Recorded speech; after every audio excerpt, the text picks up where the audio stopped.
good, JT? You're listening to Outta Nowhere.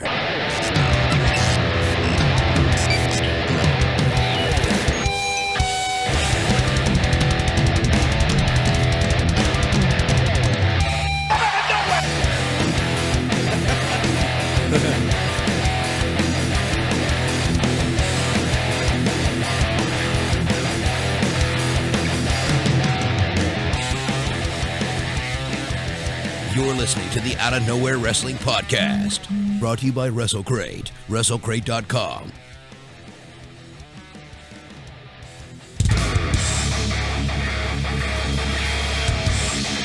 Oh boy.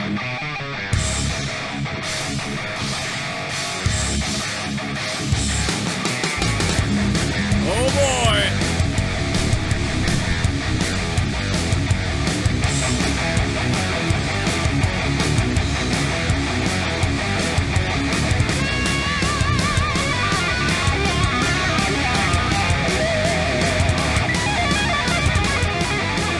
Are you guys ready?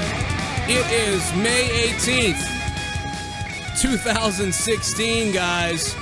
This is episode number 28 of Outta Nowhere Wrestling Podcast. Joe Cronin from The Joe Cronin Show. JD from NY206. JD from New York here as well. Joining me as always for our 28th edition now of Outta Nowhere.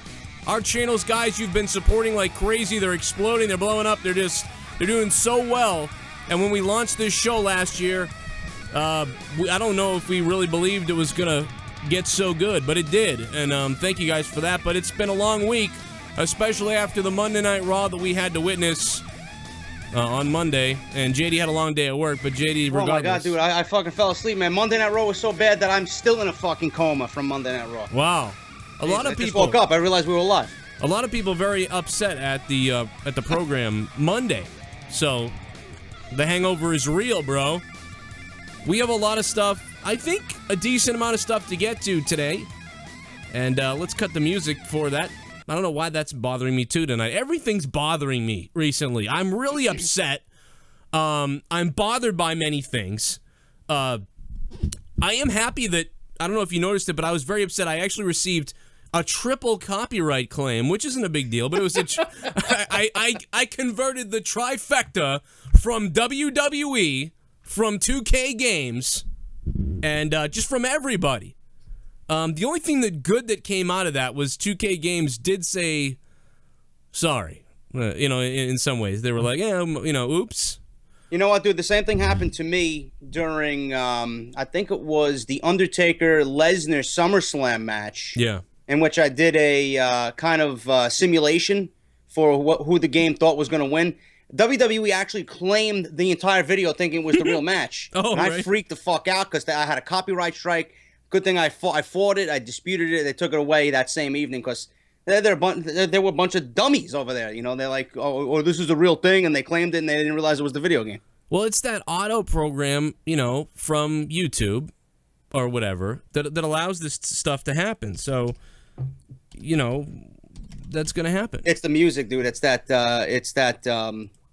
CFO claiming CFO music or something with WWE. Oh, what works with WWE? They claim all the music, dude. Every music that's in the game, they claim it. Right. So well, I don't know. If tell me, out of everything so far this week, because I know that some things are bothering you, and I don't blame you. But things are bothering me too. You know what? Raw was so bad. Raw made so many people upset and cringed that even Justin Bailey from the Best There Is podcast, even he freaked out in his show. And he does not freak out. He has been positive, man. He's been good to go. He's been happy. He's been optimistic is the word I used last week. He's been very optimistic, perhaps overly optimistic. And he just lost it. The one thing we can agree on, dude, is WWE after Monday night, they are not even trying anymore. They're not trying. I mean, between the time machine and the horror music with Ambrose and Jericho and a steel cage match. I got to tell you, Maybe the only thing that would make this feud interesting is if Psycho Sid interferes in the match. I gotta tell you, that would be funny. I gotta tell you, man. First of all, I actually kind of like the time. I love the New Day's Time Machine thing. I thought that was funny. But when Ambrose was delivering the speech, I thought the music was okay until he continued the promo, and it was still playing. I mean, his promo was actually really good, but the music over it made it ridiculous. It was like if I was like, I'm gonna come to your house. You know what I mean? I'm gonna chain you up, and I'm gonna do whatever I want to do to you. And there's going to be nothing you can do about it. And it's like, if you say something like that, maybe, I don't know what Ambrose actually said, it was much better than that, but you say something like that, but then when you put the wee, like the music over, like, it was very, I don't know, man, it was just hard to hear. Well, dude, the thing that just really just made me roll my eyes, they got a potted plant hanging above. They got a fire extinguisher. They got a straight jacket. They got a barbed wire 2x4. How many of these weapons are they really going to use? I love Seth Rollins. Get a donation coming in. Right. A live donation. I'm still in a fucking coma after Raw on Monday. Wow. Easily one of the worst shows in the last several years. If only Seth Rollins could come back and curb stomp Roman Reigns in the damn head. That would be best for business. We might not have to wait too long. I believe it'll be another 2 or 3 weeks, and then we see Rollins. He may even show up at Extreme Rules. Who the hell knows? Dude, Bad Omen, thank you so much for the $25 donation. I want to let you guys know that when we're going to have Rich Brennan's going to be on the show. He's the former WWE announcer, former WWE NXT announcer, SmackDown announcer, what have you. I think it's Bikini is how you say his actual last name is not that. Obviously they change it. But we'll talk to him about all that. He's going to be on a little bit at maybe around 11 or just after 11 at some point. So we look forward to that. We're going to have to turn donations off during that because we don't want to be asking him a question and then all of a sudden, Seth Rollins comes through. But thank you to Bad Omen for that donation, man. Thanks for $25 donation. Let me tell you something. Emma, I just hope Emma's doing better. There's an update after back surgery on Emma. Obviously, we all tweeted out to Emma the other night to try to support her. I'm devastated by this. All this NXT talent that we've been invested in and we've been like just loving, that we've been craving to see come up to the main roster, assuming that they're handled the right way. They come up now and it's like, Enzo's injured, Emma's injured, and they're not just injured. It's not like Neville. Like Neville got injured. Neville's injury was bad because of how long he was out. These are all long-standing injuries. These aren't just like I rolled my ankle, I hit my head. They have to, Enzo he hit his head, but he got waffled, dude. There's Bobby Heenan stuff I want to talk about tonight. Here we go. Donations are just rolling through. Here we go for it. The Blue Balls of Flaming is donating right now. Give me that Superman punch in my rectum. Give me that Superman punch in my rectum. I don't care if your whole fist goes up my asshole. Wow. Roman Reigns. Roman Reigns. I love my song. It's beautiful. Roman's package is probably 12 inches. Wow. The three of us need to suck our troubles away and take a face full of his thick baby batter. Oh my God. That will make us champions and men just like he is. Wow. Okay. I'm gonna call after I jizz my boxer briefs. Blue Balls of Flaming. Thank you for the $14 donation, man. Absolutely appreciate it. Guys, I am now going to shut the donations off because we got to get through some stuff. Thank you guys for the donations. I will turn them back on. We're going to have a donation fiesta at the end of the show. But again, the donations are currently off. So don't donate because they won't be seen, and I'll feel really bad. I'll feel really bad when I see $30 or $20 float across the screen and I can't mention them. So I've turned the donations off. I will let you know when they're back active again, and we will be taking phone calls as well. Actually, I believe we can take phone calls. People may want to speak to Rich. I'm going to take a phone call right now and give this guy... we lost. Well, is he on the phone? 646, what's up? Yo, what up, Joe? It's New York, man. New York, bro. Listen, I love you, but I only got 1 minute, and I wanted to take your call because you know how much I love you. Yeah, man, I love you too, man. I'm right here. Yo, this guy's there. JD's still there. Yo, what's poppin', JD? What's up, man? All right, man. No, I'm just calling, man, see what's going on, and saying what up, showing up to your show. Stone with my boy right here, just finished smoking. Hell yeah. About relationship problems with my boy. Well, New York, I'm glad you guys are listening, man. You guys got to do this all night. We're going to be here for a while, and I hope you guys are listening. I hope you guys are partying. And, New York, I'm going to let you go, but you call back up again later, and I'll make sure to get you on. I'm glad you're checking in, though. I do want to hear what you have to say about NXT tonight, if you watched NXT tonight. I believe in watching NXT tonight that I think Nia Jax defeated Bayley clean. It was hard for me to get that out, but I think she defeated Bayley clean. Again, the donations are off, guys. They will not be back on until afterwards, after we speak with Rich. So please just keep that in your mind. If that's true, I don't know. I mean, I think obviously then that really means to me that Bayley's obviously coming up to the main roster soon. Let's get over talent. But isn't she having a match against Asuka at the Takeover? Isn't that, I don't know, JD, if you remember that. Yeah, I believe it's going to be a rematch at TakeOver. A lot of what's going to happen at the next TakeOver is going to be rematches from Dallas. But as far as Bayley goes, in my honest opinion, I don't see her up to the main roster just yet. I mean, they just promoted Dana Brooke. Emma's up there, but unfortunately she's injured. And, dude, there's a lot of rumors going around with the women on Monday Night Raw. And we'll talk about that in a little bit. But Bayley, to me, a loss to Nia Jax tonight doesn't really do any damage to her. I think Bayley is the face of NXT to the point where, anything that happens to her loss-wise is not going to damage her in any way. Right. So, I mean, giving a rub to Nia Jax is a good thing because Bayley eventually sometime this year is going to be promoted, and you need someone to fill that spot. But until then, I don't see her going anywhere. I didn't think that... I guess, I mean, I get her, dropping the belt to Asuka. I am a little bit surprised about the Nia Jax defeat. A little bit, just at this time. I almost feel like, you'd lose to her, when you have the belt, you'd put her, you'd give the belt to Nia Jax, damn, she just beat Bayley, who hasn't lost, and now Bayley goes to the main roster. Now Nia Jax is, running rampant through NXT with this women's championship. Yeah, dude, it does make sense, though, as far as their dynamic goes in the last couple of matches that they had, because if you remember at London, Nia Jax pretty much dominated that match, and Bayley escaped barely with a chokehold. Yeah. It was like a modified sleeper hold that she got on Nia Jax, and that's how she won. But, through the whole match, she was getting her ass kicked. And Nia Jax, coming out looking dominant against Bayley and beating her clean, I don't mind that too much after what they've been through so far. So, right. It's a nice rub. Again, guys, do not donate right now. The donations are off. So just so you know. Oh boy, this is gonna be hard trying to convey that to people that they're not on. They do not donate right now. Their donations are off. They'll be back on later. Yeah, so I understand that. That makes sense to me, and I can go with that. I can understand it. If you did donate by accident during the time we couldn't, I will make sure to mention it later on, and we'll catch you up. Okay, so what do you think about what do you think about Nakamura? Somebody asked me earlier, Joe, is Nakamura ever going to make it to the main roster? And I was like, absolutely. Absolutely, he'll be on the main roster.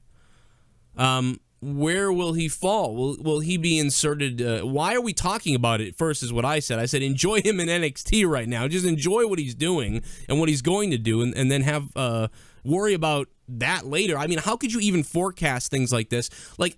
Stupid me, I thought Tyler Breeze, after watching him in NXT all this time, I thought he was going to go up to the main roster, and he was going to be inserted into into a good role, into a maybe, going for the IC title at some point, in all seriousness. But he's remained lower card jobber. He did a little bit of this in NXT where he would put over, he would never quite make it to the top. He'd put someone else over. And that's really remained coming up to the main roster, but even more at the forefront. So I don't know what's going to happen with Tyler Breeze. But with Nakamura, I just think that's too far ahead in the future to even look at this point. Nakamura needs to stay in NXT, dude. I mean, I'd love to see a title feud between him and Balor. Right. But I think Balor's going to be on the main roster by the time that happens. But You can give me Joe and Nakamura any day of the week, man. I'm down for that. Nakamura at least has to have one run with the NXT title. He's just way too over in NXT for him not to be the face of that brand. Oh, yeah. Or at least a little bit.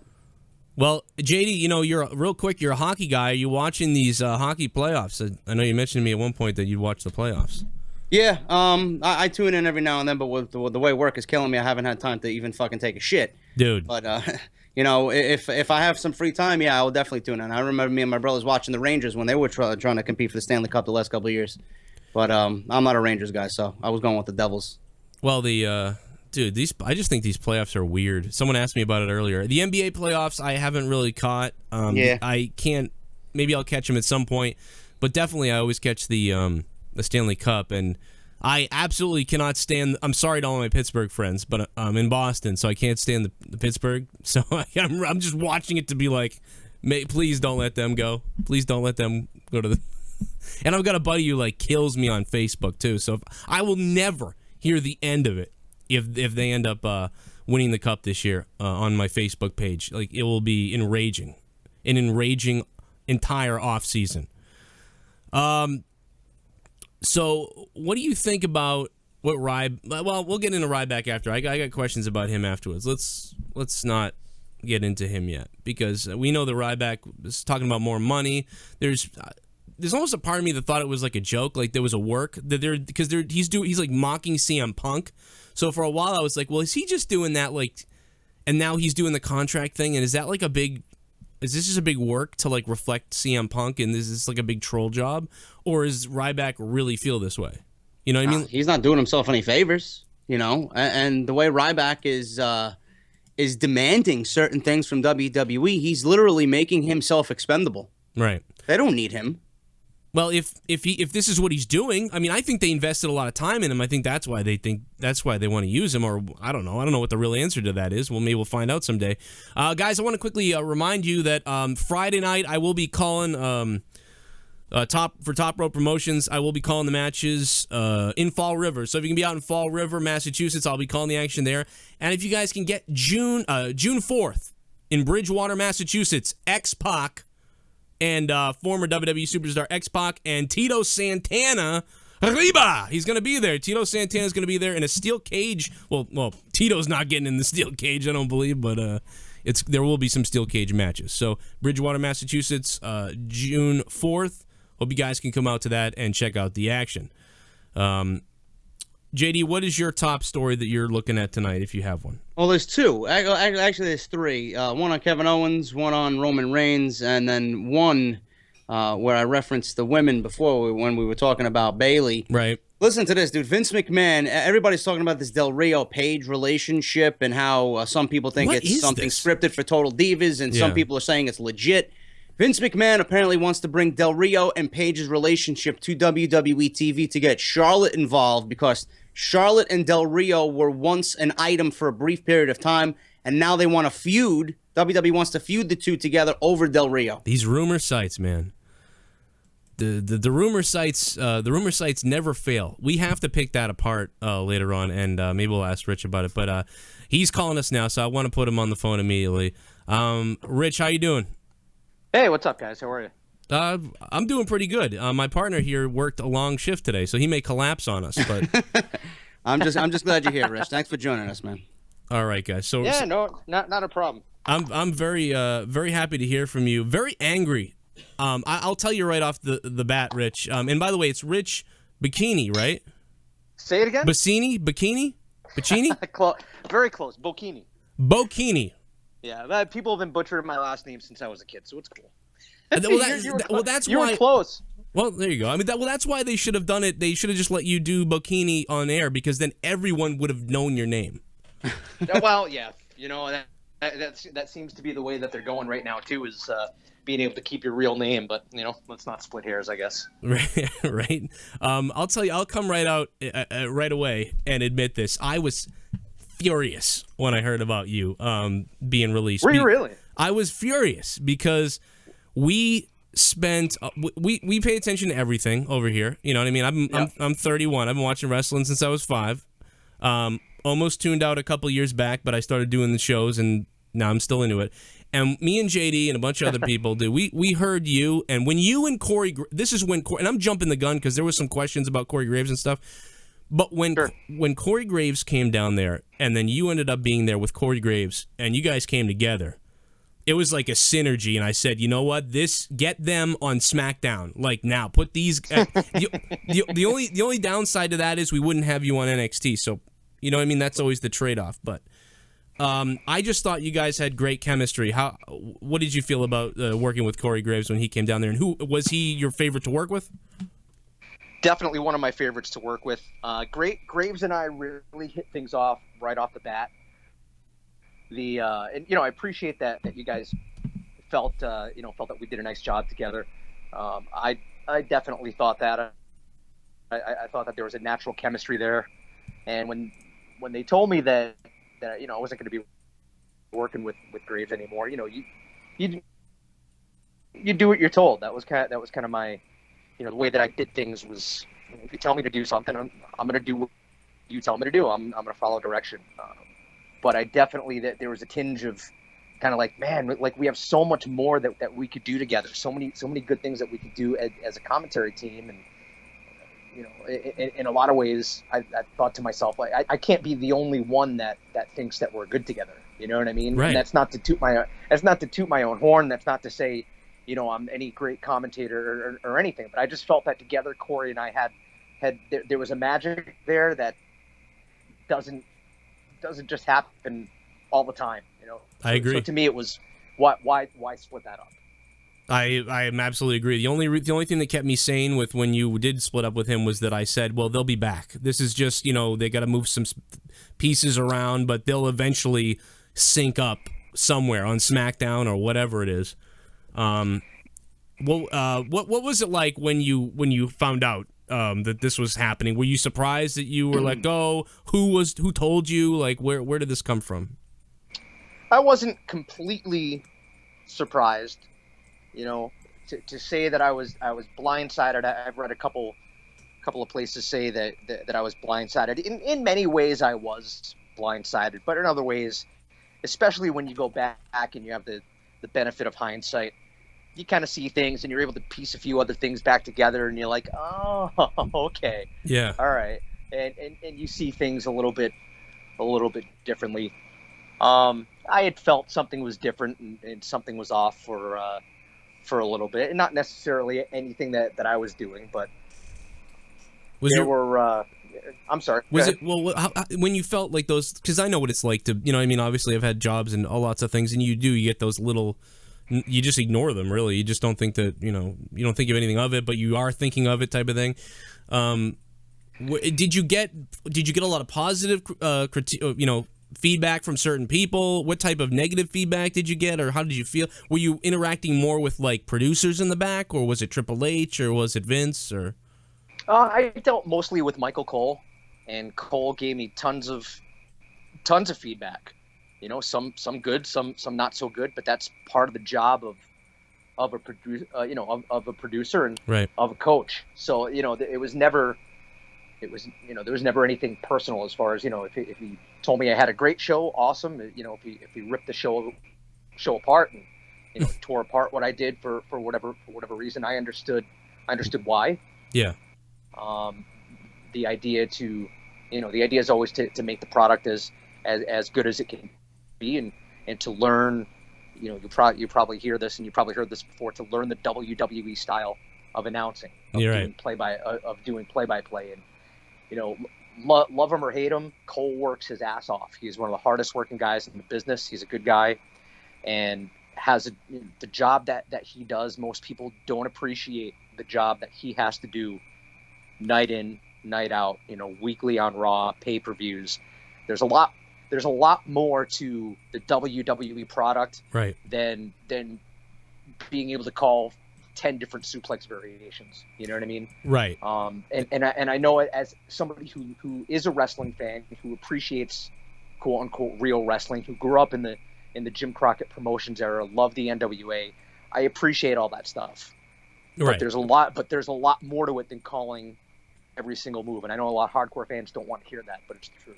I agree with you. I think that it's overkilling sometimes. And, you grew up with Jim Crockett, and although, I do like to hear some of the moves called, Morrow does it a lot. But, I kind of grew up with, although we had Bobby Heenan and Gorilla Monsoon, I still grew up with Vince McMahon, and I love Vince's commentary, and his was just, Yep. a lot of what I like is that style too, so that's not bad, and I agree with you. And I'm sure Michael Cole, obviously, he's doing more work than he's probably ever done before, but he's also, because it's just people are seeing him on TV, I think is probably receiving the most criticism. Ironically, receiving the most criticism he's ever received before, at a time when he's probably working the most he's worked. Yeah. I mean, I wasn't there, but that's my guess. JD, what do you got? I want to move it over to JD. Give him a question here. Rich, Sure. why do you think Michael Cole gets all the flack that he does get? Usually, does it really stem? Are people still to this day upset that he replaced Jim Ross? Or is that the only reason, in your honest opinion?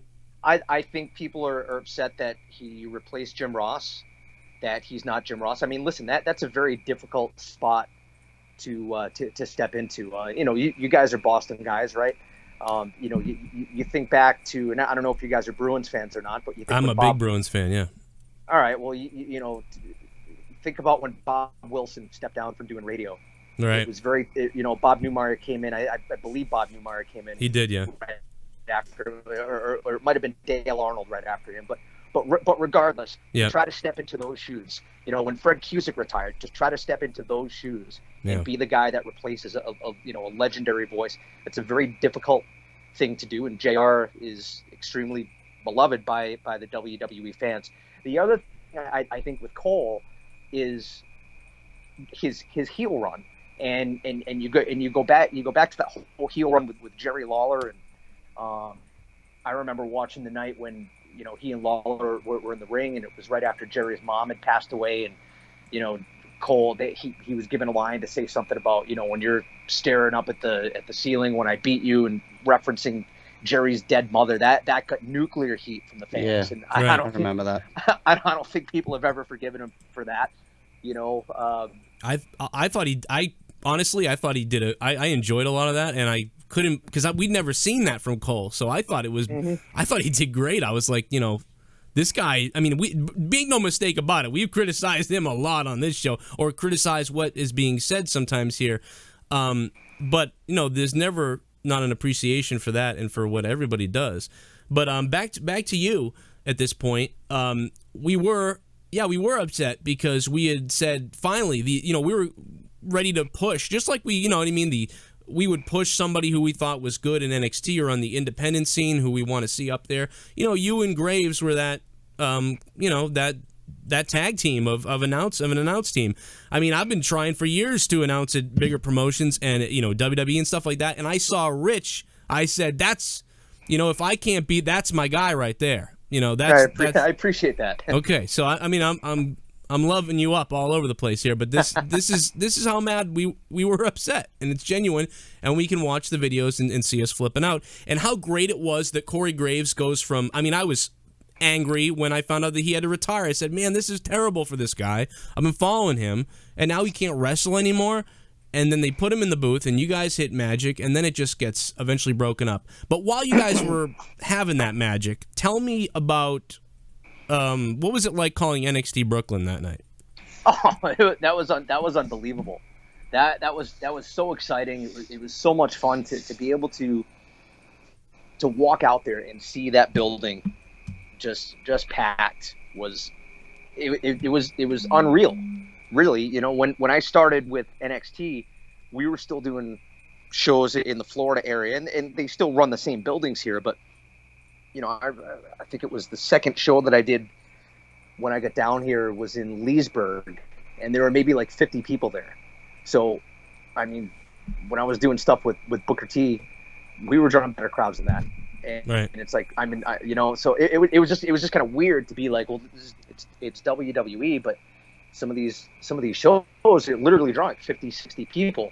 To see it grow from that to being able to sell out the Barclays Center in the course of like a year, a little more than a year, and to be part of that, a small piece of that is it was unreal. How do you explain that? It was crazy. I can imagine the rush of being there, the adrenaline that night. Other than WWE, tell me. Here's one thing I wanted to know, and we're curious about. I'm sure JD's curious about it too. How did you end up? Because you worked in the industry, but how did you end up getting picked up by WWE in the first place? Where did they say, like, come down here and give a tryout, or we'd like to, how did that happen? You want the long version or the short version? Oh, actually, I'll take whichever one you're willing for. I'll take it. We can take the long one if that's cool. But all right, but we can do the short one too. I'll try to condense. We'll do the medium one. We'll do the medium one. All right. Long story short, I called hockey for a long time. Right. Worked in minor pro hockey for a number of years. Worked in the American League, and called games in Worcester, and used to drive all over the place. I should have known that. Where are you guys located, by the way? Anyway, JD's in New York. Okay. But I'm just outside of Quincy, Mass. Oh, okay. So right there. Yeah. So anyway, I'd drive to Lowell and Manchester and Worcester and all over the place, literally with a tape deck. And that's how long ago it was. Digital recorders were not easily available at the time. I'd go to games with the tape deck, call games, because somewhere along the way I decided that I was going to go after this crazy idea of being a hockey play-by-play guy. So from that, I ended up getting into the business, worked for a number of teams, ended up down in South Texas working with a team in the Central Hockey League, literally on the Mexican border, which was awesome. Believe it or not, we actually drew really great crowds for a number of years. Oh. One thing led to another. I ended up moving to Houston. I worked for the Arrows in Houston in the American Hockey League. I was the PR guy there. They were moving. They ended up moving to Des Moines to become the Iowa Wild. I took another job in Houston working for a sports network doing PR. Right around that time, a friend of mine who ran an NWA promotion, NWA Houston, got involved with them. Originally, I wanted to go and be a referee, and actually went and trained a little bit, ran the ropes, learned how to take some very bad bumps. I still can't bump to save my life, but learned how to get myself thrown out of the ring. Just different things. I wanted to referee, right? And the idea was it was never get to WWE. That was never. It was like never even crossed my mind. It's something I always wanted to do as a fan, and I thought it would be cool to do it. Yeah. They eventually needed a ring announcer, so knowing my announcing background, they asked me to do that, so I became the ring announcer. That morphed into me getting an opportunity with Booker T's Reality of Wrestling. I worked behind the scenes there for a little more than a year, did the commentary for him, was there when the show moved from YouTube over to a local station in Houston.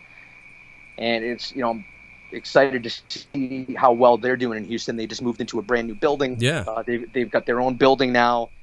They're on Channel 39 in Houston, which is where Paul Bosch's wrestling used to air, in Channel 39. So that's cool. History there. Yeah, it's a really cool thing. So they're doing well. So at one point, the sports network that I was working for was going bankrupt. It was the network for the Astros and the Rockets. And I don't know how much you follow cable TV and sports networks and all that. All that's imploding. It's all going online. Mm-hmm. So that was not a very good situation. I had ended up talking to a couple of different places. And in one place in particular, I spoke to Mark Vandermeer, who's the play-by-play guy for the Houston Texans. And there was an opportunity there, perhaps, to do some stuff with the Texans on their radio broadcasts and doing some reporting on the website. Not play-by-play, but just being involved. Sent him my stuff. We talked a little bit. I didn't end up getting the job, which was okay. I'm not extremely passionate about football. But Mark, having listened to my stuff, he said, I know you've kind of come to peace with it, but you should really be calling games somewhere. Your stuff's really good. You should be calling games somewhere. And I was like, huh. And that kind of lit a fire under me again. Yeah. And I remember getting home that night, told my wife, hey, I didn't get the Texans job, but this is what Mark told me. And God bless her. She looked at me and she said, then that's what you need to do. You need to be calling games somewhere. I said, well, listen, I don't want to go back to minor league hockey necessarily. And that's not to say that I don't want to work in minor league hockey, but so some of those jobs, especially at the lower levels, they don't pay very well. The travel is brutal. So it was kind of like, oh, what do I do? She looked at me and she said, talk to Booker. I said, what do you mean? Talk to Booker. I said, I don't want to. Everybody that goes and trains with him thinks that because of who he is, he's their ticket to WWE. And it doesn't work like that. Right. It doesn't work like that at all. Long story short, about a week or two later, I finally got nudged into talking to him. And I'd say, hey, Book, this is, told him the whole Mark Vandermeer, the Texan story, the whole thing. And there were a few other people as well that had encouraged me to get back behind the mic, calling sports or calling something. But anyway, told him the whole story, pulled him aside. I said, so, do you think I have what it takes to maybe work for WWE? And I swear to God, he looks at me, and I'm not going to do a Booker imitation because I'll butcher it, but he looks at me and picture this in Booker's voice. And he goes, I think you're ready right now. So, wow.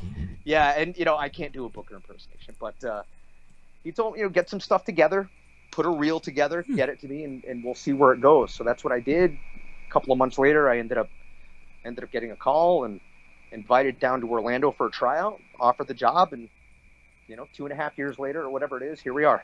Wow. And now I'm looking for a new job. And now, right. Well, but it's a great story. I mean, that really is cool. I mean, that is a cool story. But now I know you're looking for another job now, which is ridiculous to me. But that being said, do you see?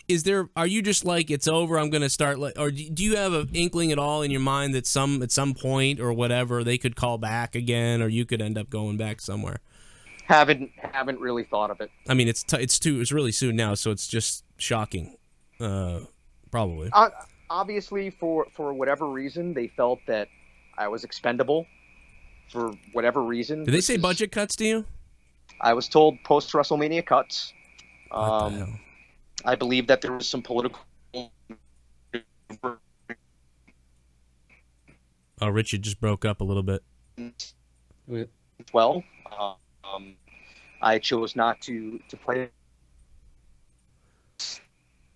Can you get me? Yeah, you broke up a little bit. Right as it got really good, you broke up. You said something about it could be political or something, and then it broke up. It was like the best stuff you were gonna say, and then it broke up.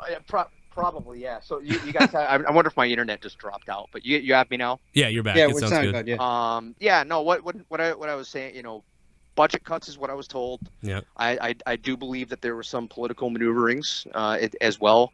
That's not a game that I chose to play. I focused on trying to help people as opposed to trying to, politically outmaneuver people. That was never in my playbook. That is what it is. It's a competitive place. It is what it is. That's not a game that I chose to play. But right now, yeah, looking for the next thing. Would I like to stay in wrestling? If there's an opportunity somewhere, for sure. I enjoy calling wrestling. I'm definitely passionate about it. The problem with being a play-by-play guy in wrestling in this day and age is, where do you go? Right. That's a problem. But if an opportunity presents itself, for sure, I would love to stay involved.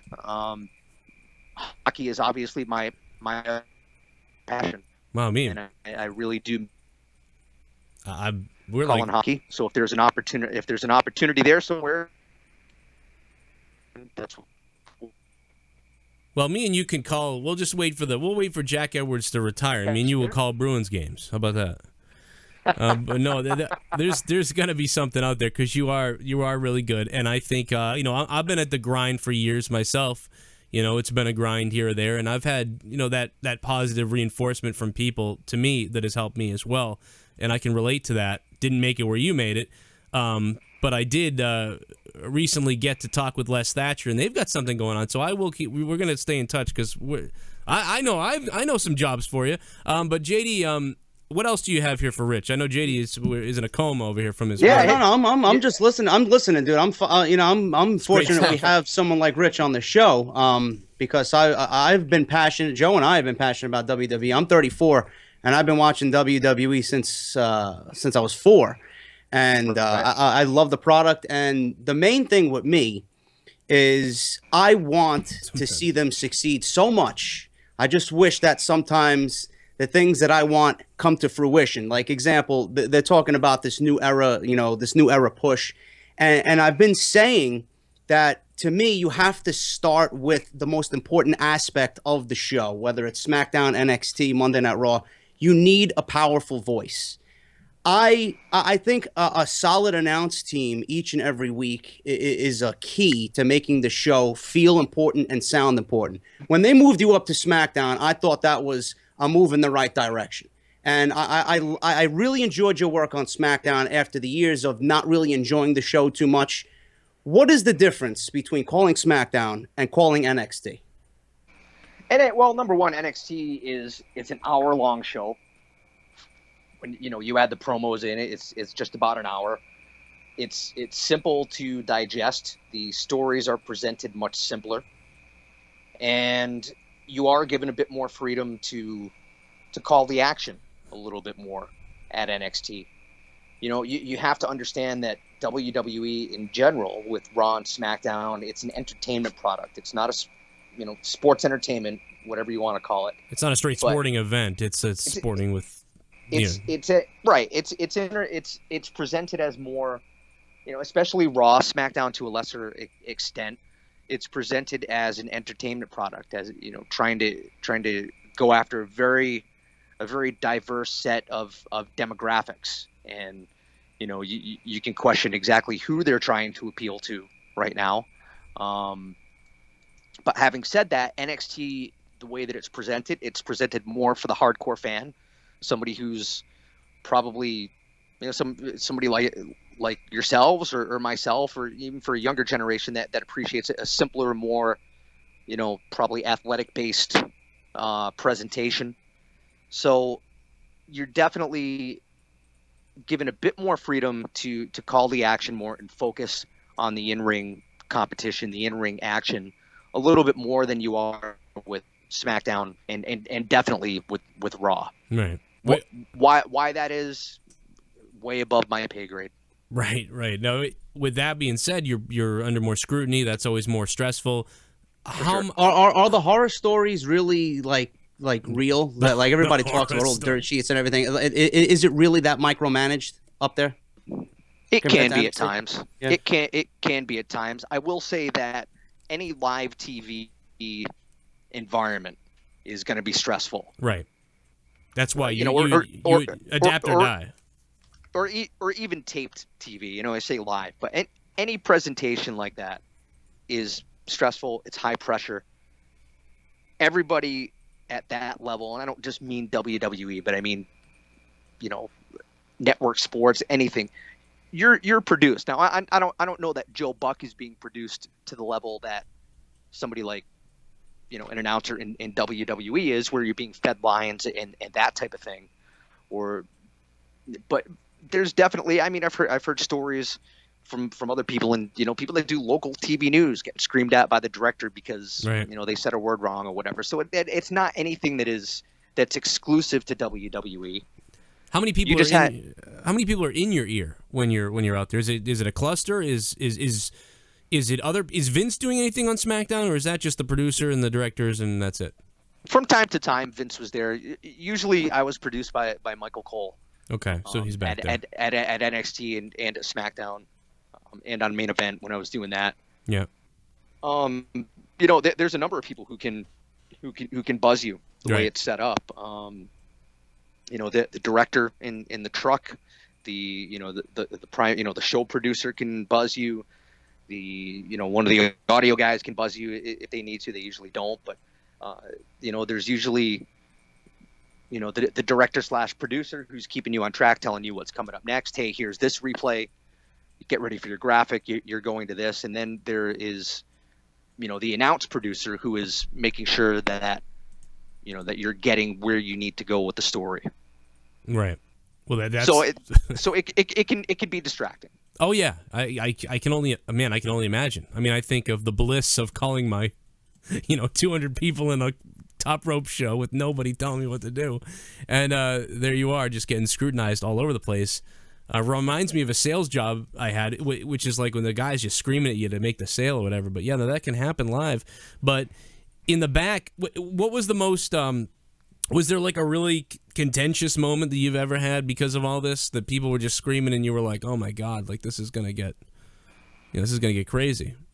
Never anything contentious. I mean, when you're in that position, that at some point you're going to screw up and you're going to get dressed down for it. Right. It was, as long as you understand why, you have to have, first of all, you have to have a thick skin to be in TV, and you have to have an even thicker skin to be in WWE. Right. So if you can't take getting burned if you screw up, then you don't belong there. Right. If you screw up or if you have a bad night, I liken a lot of things to hockey. Because hockey fan, played hockey, was a goaltender growing up. If you let in a bad goal, you can't think about that bad goal. You have to think about stopping the next shot. Right. So that's kind of, maybe a bad analogy, but that's how I thought. If I screwed something up or had a bad night or a bad show or whatever, you just have to try to take what you can from it and move on. Did you see a lot of guys down in NXT or anywhere, who didn't handle that well, who just melted and you're like, oh, this person's not gonna make it? Nobody in particular. Okay. Well, not that I know.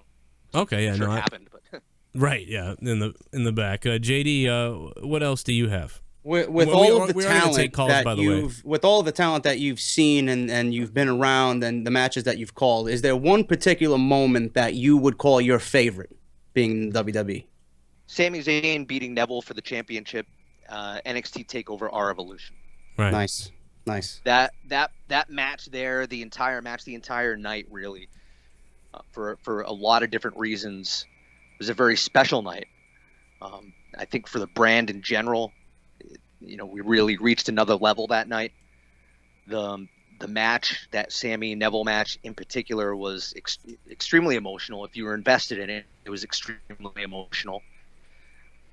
If you understood the story, which was a very simple story, but it was just a very emotional match. When Sami, when he finally hit that haluva kick to win the title, it was, the elation in that building that night was unbelievable.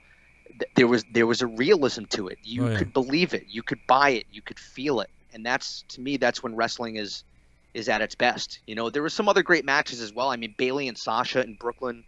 Bayley and Sasha Iron Man match was tremendous. Those are three that I really, when I think back, favorite matches or whatever, probably those three right there. Those are the ones.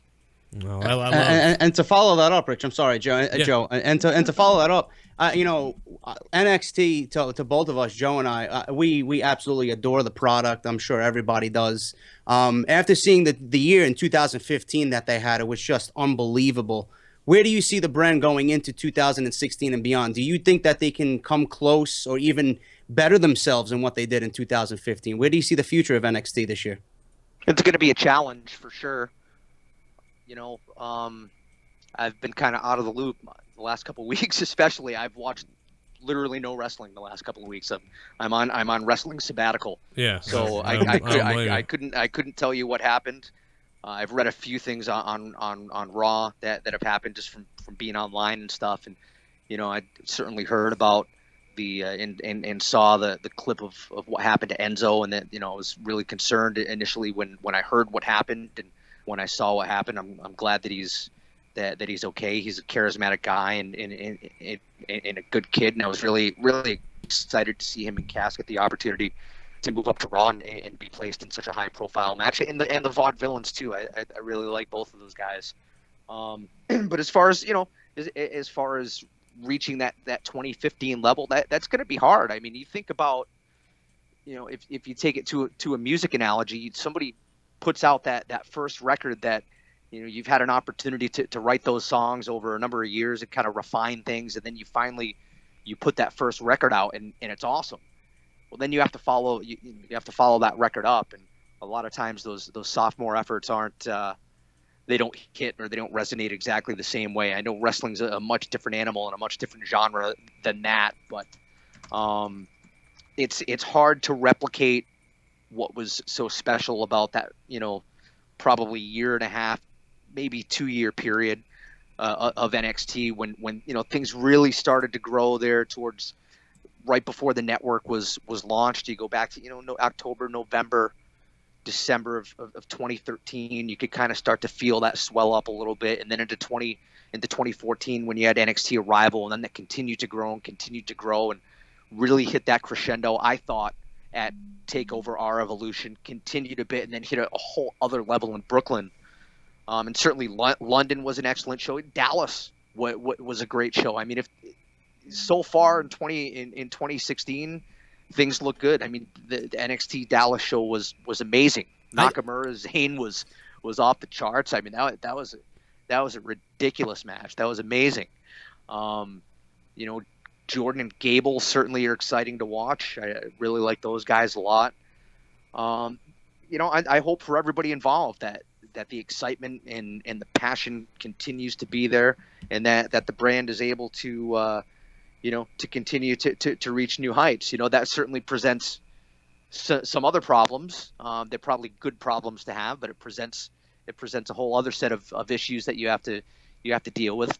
Figuring out whether or not is it still really developmental. I know they say it's not. It's a brand now. Mm-hmm. So that's a whole other thing. But NXT it has been a special thing. I think it's going to continue to be. And I hope the best for everybody there, for sure. I got a real quick thing. JD wants to say something too, but how much did Vince support? If you know, how much did he really support NXT? Don't really know. I know that he would be backstage at the TakeOver events. He'd be in Gorilla. Mm-hmm. As far as I know, that's really Triple H's baby. Right. Okay. So it's all in his court. JD, what do you got? Besides the Roman Reigns and the Seth Rollins coming from NXT and achieving success in WWE and becoming the man, the WWE champion, out of the current talent in NXT right now, if you had to choose one, who do you see coming out from the brand as the next WWE champion? In your honest opinion. I have no idea. No clue. Obviously Kevin Owens is doing awesome stuff. And I should mention Kevin too. Kevin, on screen, he and I had a little, he'd pick on me and Millhouse and all that stuff. I like Kevin a lot. Yeah. Kevin has always been really gracious to me. He's always been really cool. I thought that's another guy that on screen we had some fun. We had some good chemistry. I was able to kind of be the foil for him, and he's naturally gifted talker, naturally gifted in the ring. I really like a lot of stuff that I used to love calling his matches as well. As a matter of fact, the very last match that I called in WWE was on Main Event, was a Kevin Owens match. So, when he came over and screamed at me at the end, pulled my headset off me and told me he could do his job better than me. And it's kind of ironic that that's the last match that I called. But I really loved doing stuff with him. I would love to see Kevin get an opportunity. As far as guys that are there right now, honestly, I have no idea. I really don't know. As we've seen in the past year or whatever it is, it's for a lot of guys, it's really based on what kind of situations are you put in. Yeah. And that's, Tyler Breeze is a great talent. He's a great in-ring talent. What kind of situations has he been put in? And right. Adam Rose, who's dealing with his own stuff, and that's a whole other separate thing that I don't even want to touch on. Yeah.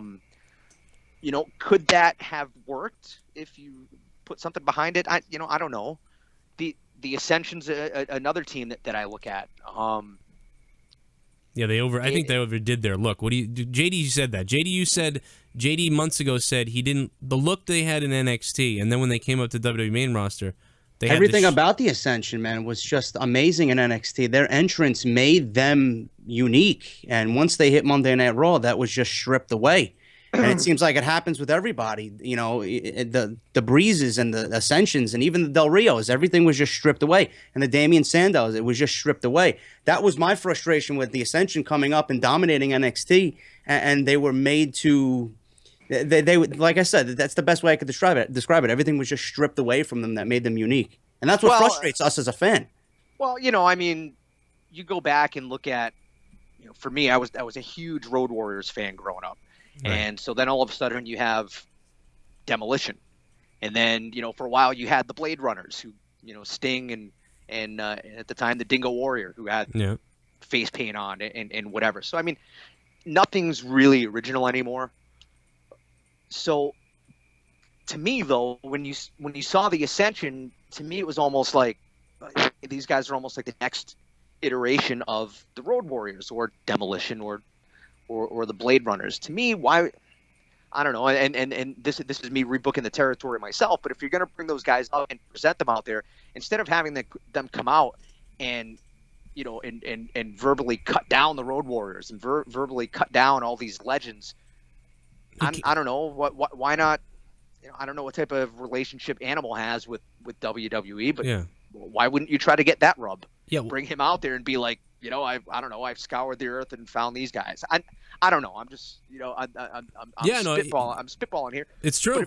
I mean, if you're put into a bad situation or a bad story, it's not going to get over. Apparently somewhere somebody thought that was a good story. Well, guys, Rich, do you want to answer a couple calls?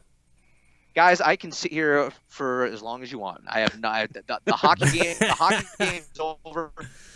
Hockey game's over. The Penguins beat Tampa Bay. Whatever you guys want, I'll hang out. All right, well, that makes me sad, too. All right, well, Rich is going to hang out. So we're going to continue on with the show, I guess, as we would, almost as if Rich wasn't here, but we'll still speak with Rich. And then 339-226-6610, we'll take your phone calls for Rich as well. And that will be a good time. We'll have a lot of fun. One more thing I want to mention, too, is Ryback. This whole thing with Ryback, it's bizarre. He's he guess he kind of wants more money or fair pay for everyone. Does that seem like just such a weird thing? I almost thought it was a work, but is that just such a weird thing? Like they just let you go, and this guy's over here like, they should pay everybody this and that, and what the heck is he thinking? It's a touchy subject. I guess I don't really have anything to worry about anymore. I mean, certainly other people that came out in support of Ryback were, they weren't looked at too favorably. I would just simply say that, if there's a way for the talent to protect themselves as a group, you can read into that what you want. Right. That may not be such a bad thing, but Jesse Ventura said it before. Apparently he tried to organize back in the day and was cut off at the knees. A big expense, obviously, in today's day and age is health insurance. Health insurance is ridiculously expensive. I just found out. I recently had an emergency room visit that I'm going to be paying through the nose for, and I pay insurance, and I'm wondering, why am I even paying insurance? Right. That's a whole show on we could sit here and talk that all night. But obviously the point of it is the guys on top certainly don't really have any motive to organize. The guys on the bottom do. Right. But, the guys on the bottom, unfortunately, it's you're replaceable. It's as simple as that. You know what it is going into it. Yeah. That doesn't necessarily, again, there's really only one place to work today. You can go to Ring of Honor for sure. You can go to TNA, and I know a lot of guys make good livings doing that. But a lot of times when you're at another promotion, you're allowed to work elsewhere. When you're with WWE, you work for WWE. For a guy who's on the bottom, again, it can be difficult at times. So. Again, take from that what you want. Yeah. But obviously, you only have to look at other sports to see that being organized has helped everybody. Daniel, we got Daniel on the line here. What's up, Daniel? Hey guys, great to talk to you. I have a couple quick questions. First, why is it that in NXT the wrestling is, at least in my opinion, is so much better than it is on the main roster? Why? Like, you see guys like AJ Styles, they seem kind of watered down, and I don't understand that. The attention span. The attention span of the crowd, and the crowd is different, and Rich knows this more than any of us. So. Yeah. Go ahead. Sorry. Well, and my second part of that question would be: does the wrestling? I'm going to hang up and listen. And does the wrestling ability on the main roster even go into consideration as much as it does in NXT? Thank you. All right. Thanks, Daniel. The first question I can't really ask. I think you may have hit you may have hit something there. The attention span, perhaps, is something. Although I would say though, Rich, I would argue against it and say that the intensity, the excitement that is created in NXT is infectious. And when a 9-year-old, 12-year-old, 15-year-old, whatever they are, who's been sitting there watching Raw and hasn't even watched NXT, sees a match like that went down in Dallas between Nakamura and Sami Zayn, I think it's like the first time you lose your virginity. And you're like the first time. So are you implying that you lost your virginity twice? Well, yes, yes. Well, I don't think you know this, but I went to wrestling school with Kofi Kingston. He lends me the time machine. Very nice. Okay, no, I don't know why I just said that. I misspoke, and now I'm going to get destroyed on Twitter. So that's what's going to happen. So everybody get on your keyboards now. Cronin lost his virginity twice. I'm going to get the tweets for a week. Oh man, that's funny. I don't know. I really can't say why it's presented differently. That's a really hard question to answer. Not necessarily being on the wrestling side. I don't know. I really don't know. Obviously, again, the entire presentation of the shows, that they're just different. I don't really know how to answer that question. And I'm sorry, what was the second question? Oh God, he said something about wrestling ability. Do they look at wrestling ability? Oh yeah. Again, that's another thing. Just from my experience, you have to be able to draw a reaction, right? And whatever that is, however you do it, whatever that is. But I know even more than that, you have to make people emotionally invested.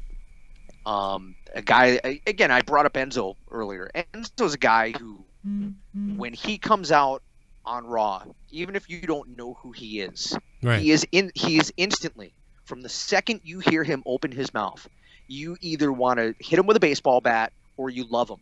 It's one or the other. Right. John Cena is the same way. You either love John Cena or you absolutely despise John Cena for whatever reason. Are those the situations that they're put in? Is that the performer themselves? It's probably a little bit of both.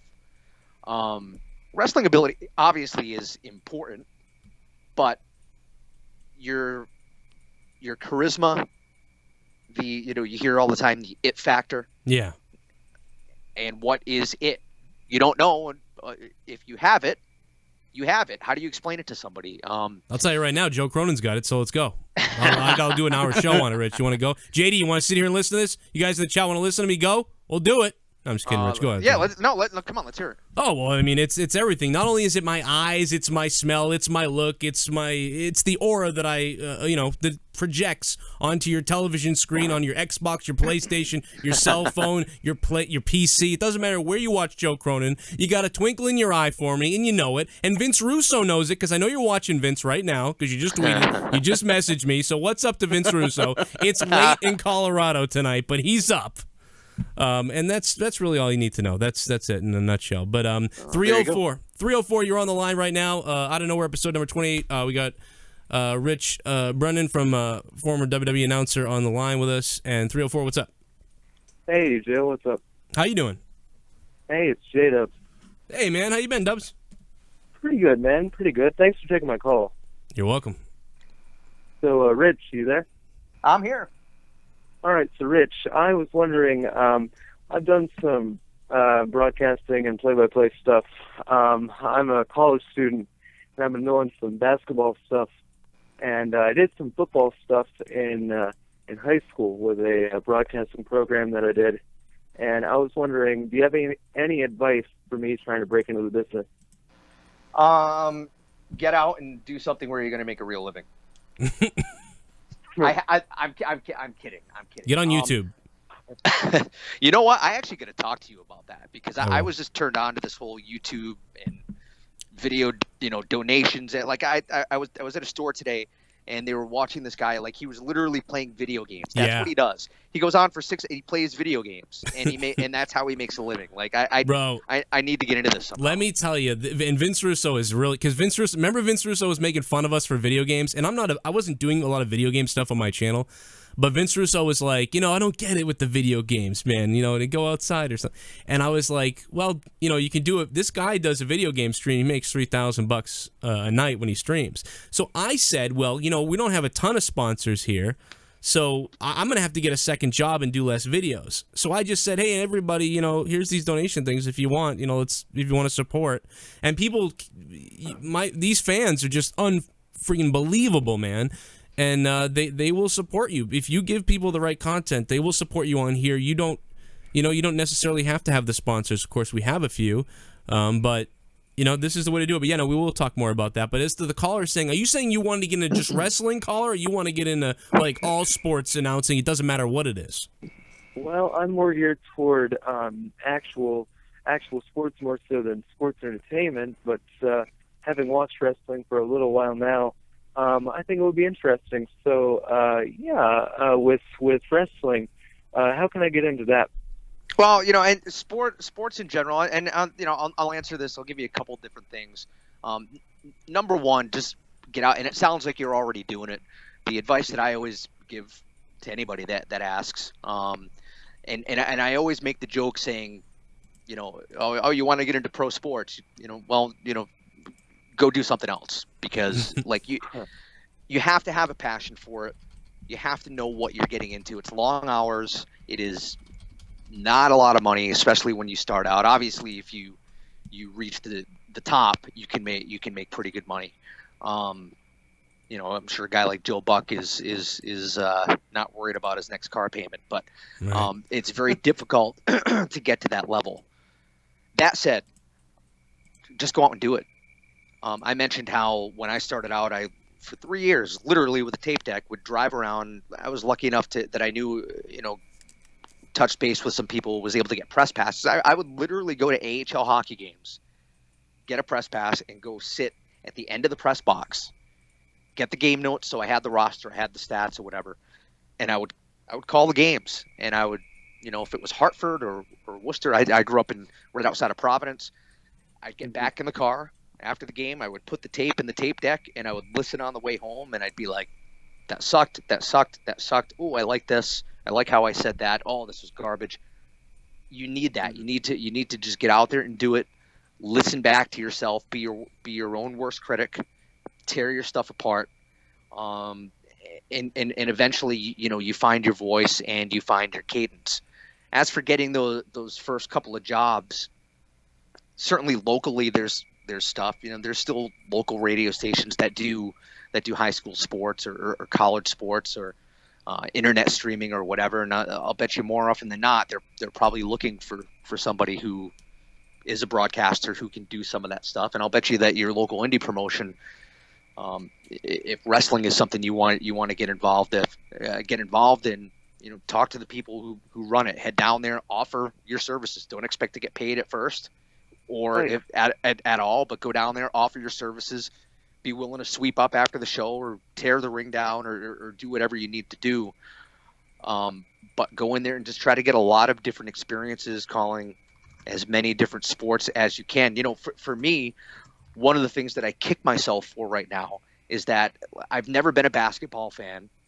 I could probably call basketball, but I really don't know a lot about it. I obviously, know the basics of the game, but as far as, seeing, why something was a foul or just different things, I'm not really that well versed in basketball, and I kick myself because there's a million college basketball jobs out there. There are fewer hockey jobs, but I'm passionate about hockey. And you can certainly call a sport that you're not passionate about, but if you really want to resonate with the people that are listening or watching, you need to be passionate about it. Just get out there, do it, make contacts, and just network. If you're into baseball, there's obviously the winter meetings that you can go to. There are minor league, a bunch of minor league teams, collegiate. There's collegiate league in New England. I'm not sure if you're in New England, but wherever you are, there's collegiate leagues that more often than not need college. They need broadcasters, and it's usually kids that are in college that go and do it. A great resource to look at is there's a website called staatalent.com, STAA talent.com. There's a message board on there with job opportunities and just ideas and talk, that's a great place to kind of look into. And I know they have a membership site as well that they send out a lot of job listings and stuff like that. Those are definitely places that I would start, that I would look at. But again, know what you're getting into. You're probably going to be, more often than not, working in the minors to start out, probably riding a bus for 6-7 hours or whatever it is in between cities after games. It's you have to have a passion for it, and you have to love doing it. A lot of people get in, but fewer people actually stay in. Mm-hmm. I live in West Virginia. There you go. So, that's a big college basketball. So are you into basketball? I am. I'm a big college basketball guy. I went to Marshall University for 2.5 years. I did some newspaper writing there for a couple semesters. That was nice. And then I went home to my hometown of Parkersburg. I go to the community college out there. I've been calling some basketball games. And last summer I applied for an internship with the West Virginia Power. They're a single A affiliate of, I believe, the Brewers or the Pirates. I can't quite remember.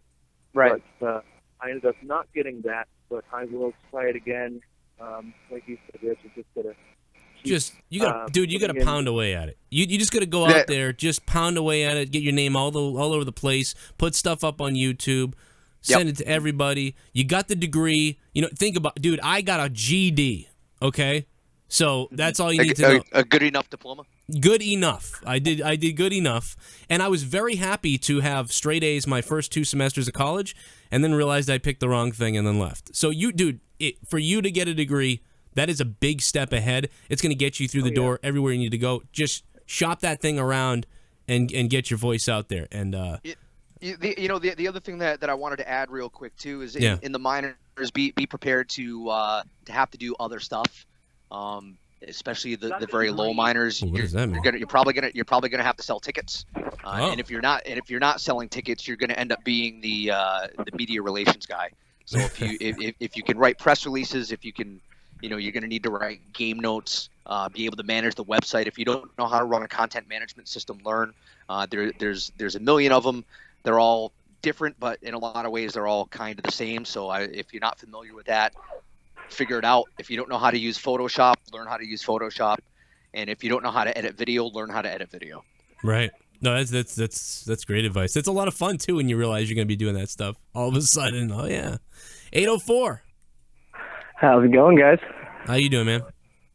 Hanging in there. I wanted to touch on 2 things. The first one was going off of the previous caller. As far as doing stuff on YouTube, yeah, like Joe said, just get stuff out there, start uploading. Me and my buddy actually have a few reviews just of like Raw and stuff that we're starting to do ourselves. But I will say keep it PG, because I had a long conversation with WWE 2K earlier, and try to keep it PG if you can, too.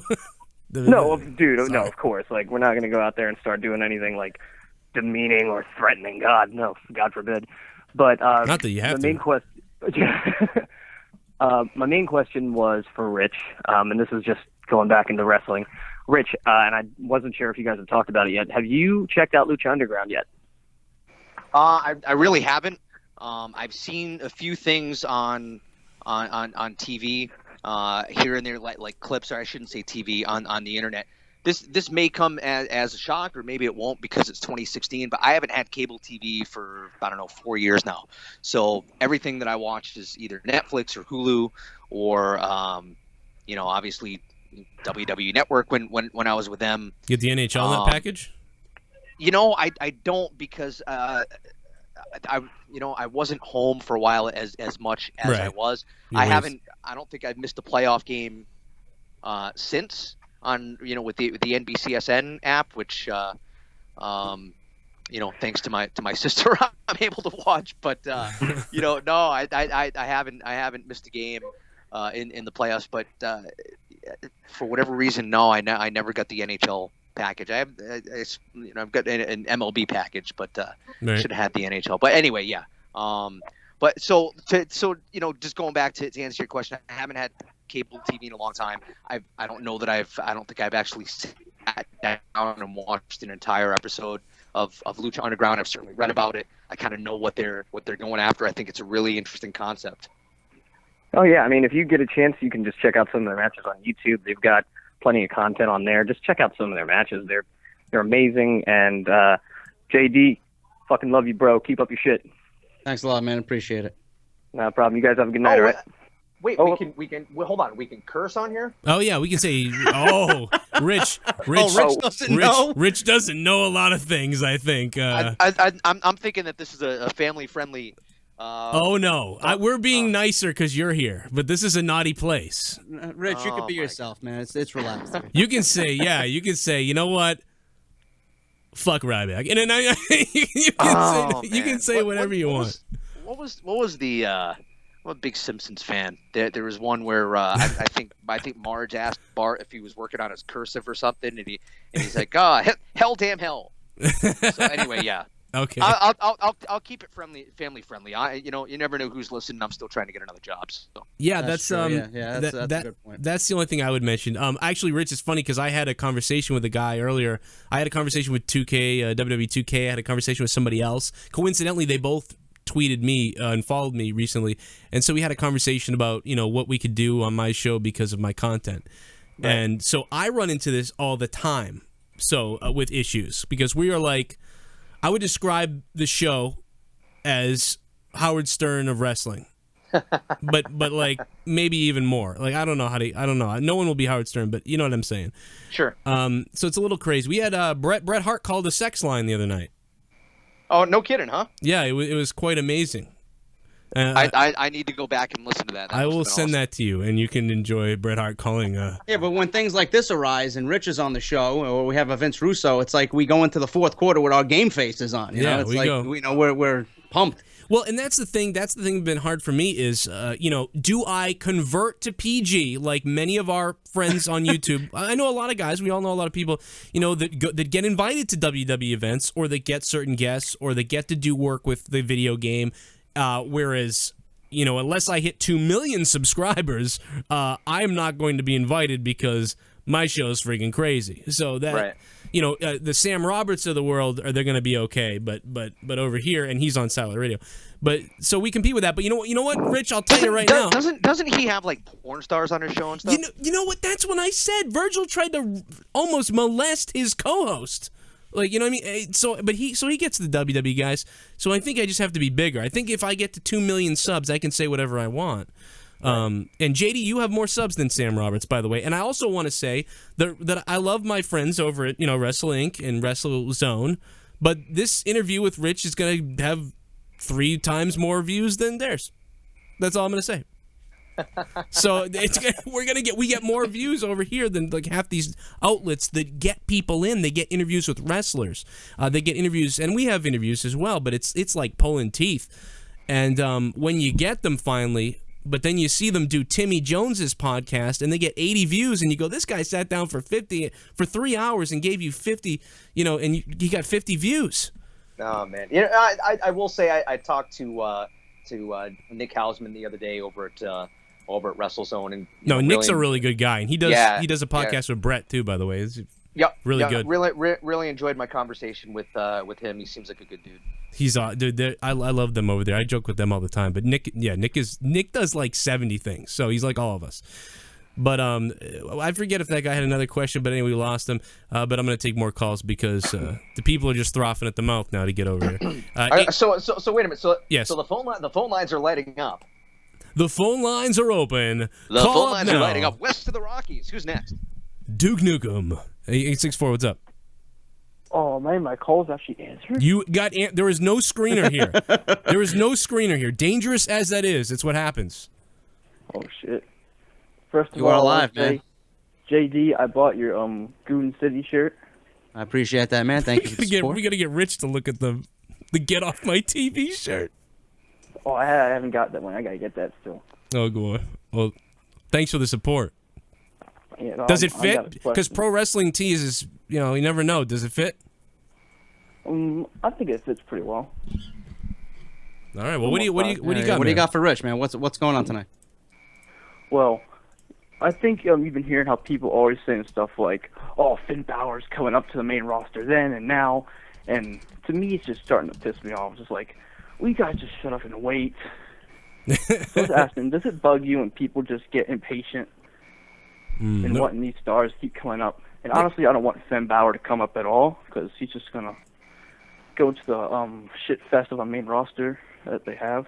And Well, you know, I gotta say, in defense, I am enjoying what AJ Styles and Roman Reigns. There's like a tension there that's driving me. So like that's not bothering me. So if Finn came up, I mean, you know, I don't know. What do you think about that, Rich? Did you get a lot of questions like, when's he coming up, or when are you? When's this happening? You know, I mean, I'll say first that you know the passion of wrestling fans is awesome, and yeah, you know, it's because of that I was able to be part of WWE for 2 years, and why I even had a job, and you know, it's why I'm even talking to you guys right now. So the passion is very, very cool. Can it be overbearing at times? Yeah. Especially if you screw up, if you make a mistake. You know, I said this to Nick. I think you talk for a living, and you're gonna flub some things along the way, and sometimes it's just like, seriously, you're really tweeting me about that? Really? You have nothing better to do than to tear me down because I called that a, you know, it was a, I don't know, it was a back suplex and not a waistlock suplex. Like, yeah. Really? Like, come on. But you know, to answer your question, you hear the rumors all the time about different things, and it's like, what's the best way to put it? A lot of times, some of that stuff gets floated out there on purpose. Right. Other times, people just and I'll tell you this, and I saw this firsthand the day I was released. People just flat out make things up. Yeah. They flat out make things up. I got tweets. I read stuff online. The websites make stuff up, you mean? Oh, for sure. Oh yeah. For sure, 110%. And even just fans. If you go on Reddit, if you go on message boards, yeah. I had people send me stuff that I look at. I'm like, where do people get this? Like, where does this even? I saw one thing, for instance, with myself, where somebody said that I got released because I'm a Mormon and I made homophobic statements backstage. And I was like how do you even manufacture? Where do you come up with that? You know, they were there. For the record, I'm an Italian kid from Rhode Island, so I grew up Catholic, and I always say that until I reached the age of reason, just like George Carlin. So yeah, until I was about Jesus, you're like my best friend, Rich. Jeez. But no, you know, I grew up Catholic. I am not homophobic. I have gay friends. I'm not Mormon. And you know, I don't know how many Mormons are Slayer fans or like bands like Morbid Angel, but I do. So let's squash that right there. I never said. Wait a minute, JD, this is Rich, our buddy. Rich, some of your favorite bands are Slayer and Morbid Angel. Did I hear that correctly? Bro. Big Slayer fan. Love Morbid Angel's Altars of Madness. I actually saw them on that tour. Believe it or not. Did you see them with Pantera in early 2000s? I did not. I saw them with I saw them headline a couple times. I saw them in 1990. Wow. Summer 1990. I saw them on one of their first tours. They played with Vital Remains, and I'm trying to think of who else they played with. Providence at that time used to get a lot of death metal shows. Yeah. Vital Remains is a Rhode Island band. I used to love that. You get quick access to the Palladium and to all that stuff over there too. So that was. Oh, I love the Palladium. So a lot of shows over. Jesus Christ, Rich's stock was high with me already, and that's through the roof after that fucking. Yeah, time. this is holy shit. You know, big hardcore fan. Grew up playing in metal bands and hardcore bands and stuff. The older I get, in a lot of ways, the more mellow I get. But you know, I love a lot of indie rock now and stuff. Favorite like that. Morbid Angel song? Ooh, man, maybe Chapel of Ghouls. I think that's a great song. That's a great song. I don't know. I love it. I love David Vincent. Dawn of the Angry is mine. What record's that on? Oh shit, I forgot. What did you It might be the name of the album. I'm not sure. Another band I really love was Terrorizer. That first record that they put out was unbelievable. Really broke a lot of ground as far as grindcore and metal and really melding all those things together. Triple H should have came out to them when he was terrorizing. It would have been great. He probably could have. Domination was the name of that album. See, I don't think I was really paying attention to them at that point. 95. Yeah, the funny thing is, I think I saw them in 2000. A friend of mine worked at the Met Cafe in Providence. A friend of mine and I went out just hanging out, and a friend worked the door, and we noticed that they were playing. We were like, "Oh, let's go see Morbid Angel." So she let us in and whatever. But no, I've been into that stuff for a long time. Like I said, I've gotten into a lot more mellower, more melodic stuff the older I get. But who's a real big metal fan is Robbie Brookside, who's one of the trainers at the Performance Center. Huge metalhead. Has an enormous record collection, and I used to ride with him a lot in between towns here doing live events in Florida, and we just had a blast going back, and he'd play some new stuff, and we'd trade old songs and whatever. But we just had a lot of fun with that stuff. Just to go back and I guess kind of cap the thought on the question. A lot of times people, like I said, they flat out make stuff up. Yeah. Sometimes stuff is purposely floated out there for whatever reason, to kind of work the dirt sheets, if you will. Yeah.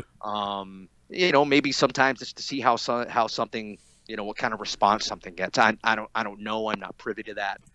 But we're looking at you, Wrestling Observer. It is. I'll just say this: it's entertaining sometimes to, and I'm not really on the inside anymore, I guess, but to have been on the inside and you see some of the stuff that comes out and you're just like, come on. But and every now and then somebody hits something on the head and you wonder, oh, they must know somebody, or maybe they just got lucky. I don't know. Yeah, there was.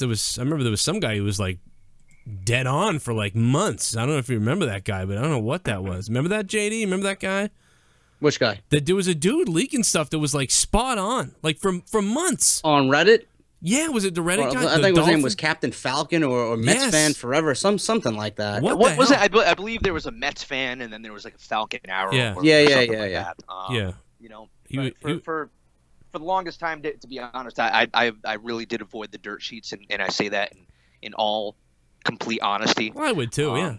Yeah. When you're inside and you go into the bubble when you're in there. It's you against the world when you get in there. And it really is a bubble. That's the best way to put it. You really are in a bubble, and you kind of lose track of what reality is. But I avoided it now that I'm that I'm out. Like I said, people sent me a few things, and I find myself kind of reading it a little bit more just to I mean, I at heart, I'm still a fan. Although, like I said earlier, I'm on a bit of a sabbatical. But at heart, I'm still a fan. 864, man. Thank you for the question, and thank you for the call, man. I appreciate it. Yep. All right, you have a good night. Good stuff. And I'm putting on the screen right now JD's new T-shirt. Get off my TV. Is that Roman Reigns, JD? That is Roman Reigns. Yeah. My goodness. Get off my TV, Roman. JD, you made Big Show disappear. I don't know if you can Kane make disappear. Roman. You made poor friggin' Kane, for God's sake, disappear. Who I love, Kane, but I'm sorry, Kane. Will the third time be the charm? I don't know. I don't know what's gonna happen. I don't know if you're aware of this, Rich, but JD, many of us were not happy with some of these wrestlers we've seen over and over again, and where they were putting them in positions. So we were complaining, as we do. And JD released a T-shirt, "Get Off My TV," with the silhouettes of could be Kane, could be Ryback, and could be who else was it, JD, on there? Ryback was on there. Braun Strowman was on there, and now Roman Reigns is on there. You released these T-shirt like 3 months ago or whatever it was. Yeah, and now they're gone. They're all.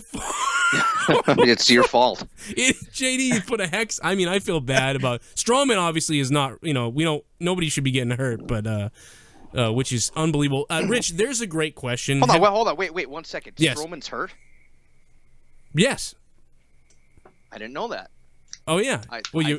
I had no idea. Oh yeah. Wow. No. Yeah. He got hurt at a house show. Braun Strowman did. He did, yeah. No, I don't. No, wait a minute. Am I thinking of Luke Harper? No, Luke Harper got hurt. He tore. Oh God, I'm thinking of Luke Harper. A knee element. Yeah. Oh my God, see, I messed up. Well, but when's the last time we saw Braun though? When Bray Wyatt was on TV. Yeah, he's been out there. I thought. I thought Bray was hurt. You're right. Bray and Luke have problems. I think it's Bray and Harper. And I like those guys. I like Braun. He's a good dude.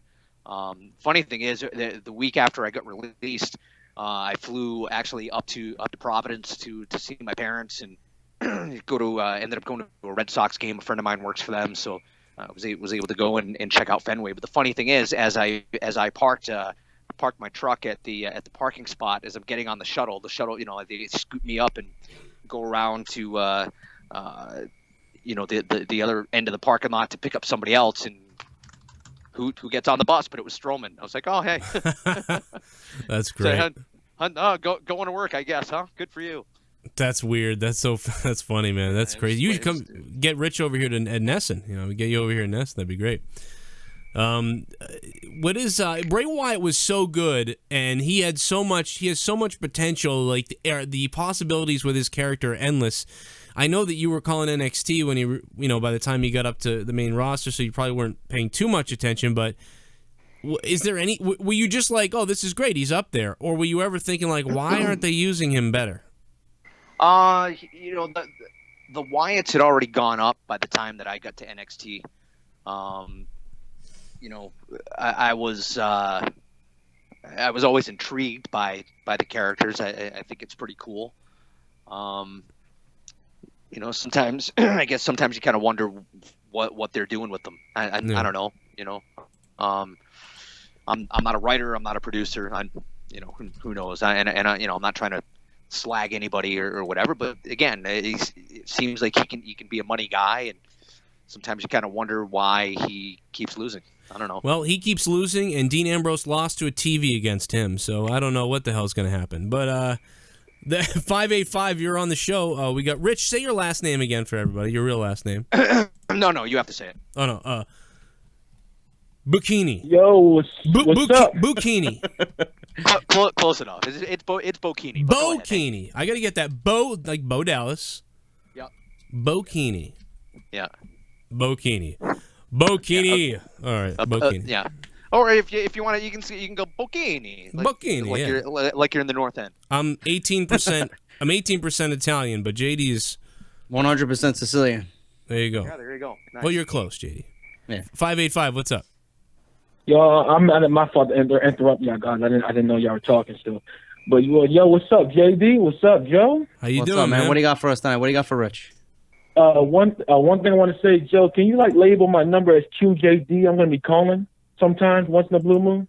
All right, it's going to be $100. No, I'm just kidding. No, I will. No, bro. I will. I'll tell you what. I will label you that. What did you just say? What did you want yourself called? What are you what? QJD. Kill JD? Yes. You want to kill? You want to kill JD? No, Q. JD. Q JD. The letter Q. Oh, okay. All right. I'll put you in as QJD. Mm-hmm. And Rich, I want to ask you a question. I know as an announcer, they're scripted, but I understand that Michael Cole is the hard worker, but why does he fail to get wrestlers over?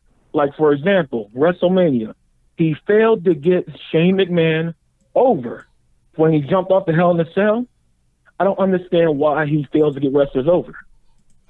The only way that I can answer that is, it's probably subjective.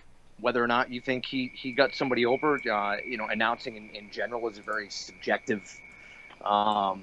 It's a very subjective thing. There are people that, for me, for example, that love what I did. There are people that say that I'm the worst wrestling announcer in the history of wrestling. I mean, it's all subjective. I'm not and I'm not saying that to to discount your opinion.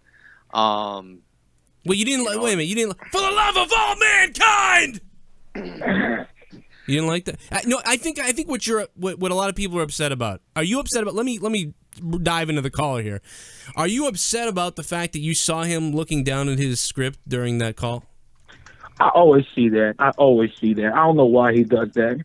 Well, I don't know why I don't know why he can't. All the be more announcers are looking genuine. at it. They're looking at what's going on next with the whatever. But you're right. When he did look down at the script or the clipboard, it was very obvious. Did he have that written there to say it, or was he just looking down at the clipboard to see what's the coming next or whatever? We can't say, but it just looked awkward on camera. So I think that fuels a lot of people's fire when you relate to that WrestleMania match. I think that's where we're going, right? Yeah, I just don't understand. When people think of Mankind, people always remember that. Always remember JR's the best reaction he ever gave. And it's just weird how you can see Michael Cole, JBL, and Brian Saxon always looking down. Well, I'm gonna cut you off right there real quick. The reason that you're always looking down is because you're looking at the monitors. As an announcer, you see the monitors, and anytime there's a table spot, the monitors get pulled out and whatever. As a TV announcer, you are looking at what is on the TV. You're looking at the program feed so that you are reacting to what the viewer sees. So when you say that they're always looking down, yes, they're always looking down, but that doesn't mean they're not paying attention. As a matter of fact, you're taught to never take your eyes off the screen, because you have to react to what the viewer sees. There's a million different reasons that go into that. Yeah. There are times where maybe you'll look up or whatever, but it's if you miss what is on the screen, then you're not doing your job. So to say that they're always looking down and to to cut guys down to say, well, they're not paying attention or they're not watching the match, they're always looking down, that's why they're looking down, because you're looking at the monitor. As far as what you're saying with Cole looking at his at a clipboard or looking at the script, you're right. He could have been looking at what was coming up next. I don't know. Maybe he did have something written down. I have no idea. But I'd also back that up by saying, who's to say that Jim Ross didn't have that thing written down, but you never knew it because you didn't see Jim Ross on camera when that happened. So again, not discounting your opinion, not discounting what you're saying, and you're certainly more than entitled to have whatever opinion you want and feel however you want about it. But just coming from that side and having been in that position, all those guys work really hard. They do a really good job. Again, Cole works his ass off. Byron works his ass off. JBL's a great heel, a great bully heel. So again, a lot of it is subjective. Well, I would thank you 585 for that call. I think a lot of people here would have rathered Corey Graves and Rich call WrestleMania, but that's just how it is on this show. There's thousands of people that will. If I put up a poll right now, that's what they want. So for all the people that maybe, slated you negatively, wherever that was, there's the people on my show, a lot of people on my show and on the wrestling community that will go the other way. And yes, there are some people that jump on a bandwagon that unnecessarily pile on with negative comments when they don't really think about what's going on. But there's a lot of validation to some of it too, and it goes both ways. And I forget what the hell my follow-up to that was going to be, but it was going to be something about, I think it's just it's like when you see something, in wrestling, that gets a little botched on camera and it just doesn't look good when it happens. Mistakes happen. Sure, of course. I think that's what that was. You got a downward angle of Cole staring at his clipboard, saying this line, and that's you never saw JR. Look at one of his lines and say something like, "For the love of all mankind." 928. Yeah. Hi, hello. Hey, what's up? I had a question for you and JD. Yeah, what do you got? If you guys can make your own Survivor Series team, who would be in it and who would win out of you two? Out of us two, and it's me and JD versus wrestlers? Yeah. Hey, turn your radio down. Yeah, turn your screen or your phone or your computer. It's a little loud, but. I'm sorry. I always wanted to do that. Rich, I know. I knew it was Rich. Just wanted to say that. Can you turn your radio down, son? No, it's okay. We'll let him go. He wants us to make our own team. JD, who would we take on our team? A team of current superstars, or you know what? Forget that. I'll take my buddy Mike Bennett and Matt Taven. All right, and then me and JD, and then we'll go to face the Goon Squad. We'll bring them back on the TV, JD. How about that? Me and you, and then Jay Taven. Lethal and Kenny Omega. Oh, you want to take Lethal and Omega? Yeah, why on not? our team? Okay, good. Okay. Well, that might get more. Okay. Well, I haven't wrestled since I got in the ring a couple months ago, so I'll be ready to go. We'll take Rich. We'll take Rich with us. Count me in. He just said he took bumps. Yeah. Let's come on. Not many bumps, and I took them very poorly, but I'll do it. Rich is gonna. You know what? I'm gonna email you later, Rich, and you're gonna have content to watch tonight. It will be, Nice. and you'll be like, what is this crap? All right, more calls. We got lots more calls, and Rich is game for anything. So this is great. 240. Yeah, hello. Hey, how you doing? Hey, how you doing, Joe? Hey, how you doing, JD and Rich? What's up? Oh, wait a minute. Good, I'm man, sorry. good. Did you just say how you doing? Yeah. Well, you just got your ears on the most flamboyant, charismatic son of a gun you ever saw, and you can't teach that. Sorry. If I, you know what? If I had a dime for, never mind. Sorry, go ahead. Yeah. Well, yeah. I wanted to ask y'all, man. Do you guys? I mean, I like the segment between Michael Cole when he does like the little one-on-one things. Love those. For some reason. Love those. Love JBL's show on the network too. By the way, I don't like them on Raw, but I love what they do. Yeah, I agree with Joe. Individually, they're great, but you know, I think Raw is it could be a little bit better. That's just my honest opinion. Yeah, I mean, yeah, the commentating is it's kind of blank to me, you know, real blank.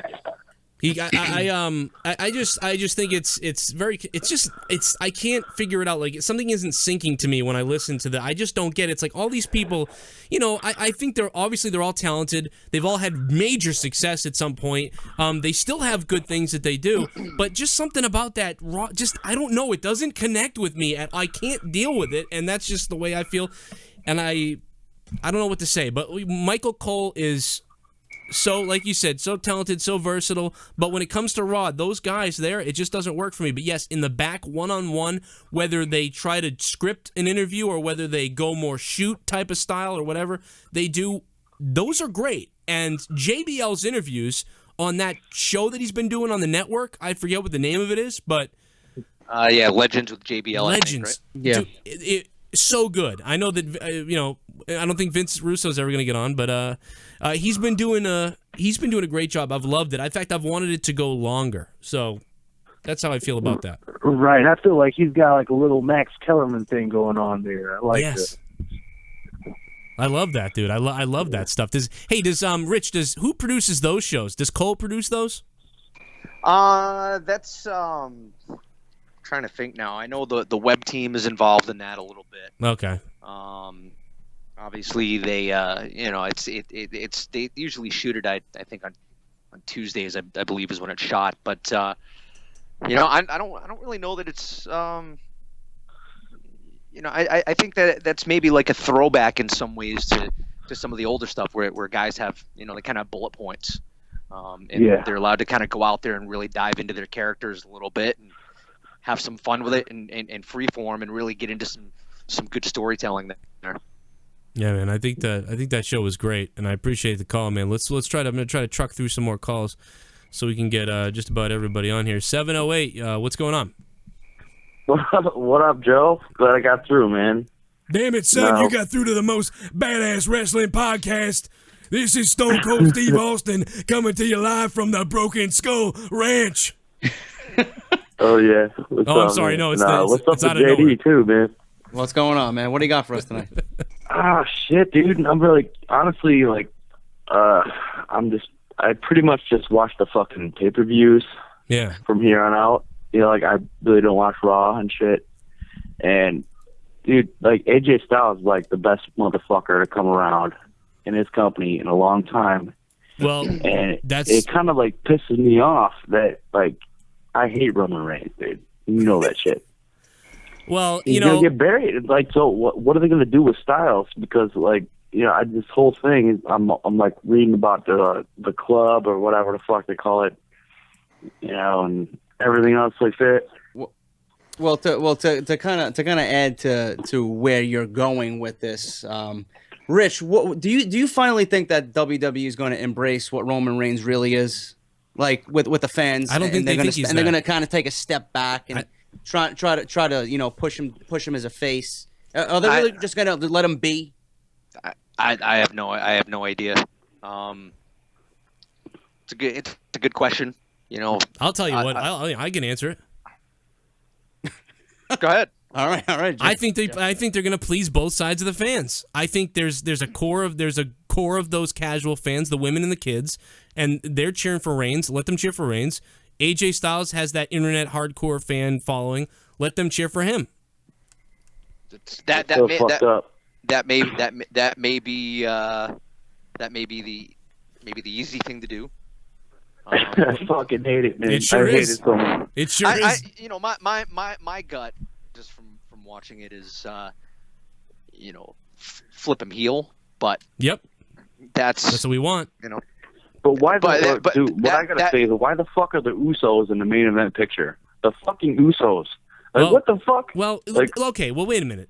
There's two things to that. I get the bloodline thing, and I think that's like kind of cool, but like at the same time, it's like, bro. There's two things to that. The first thing is that I don't mind that the Usos are there because Roman needs two guys to go up against the three other guys, so that's fine. That's okay to me.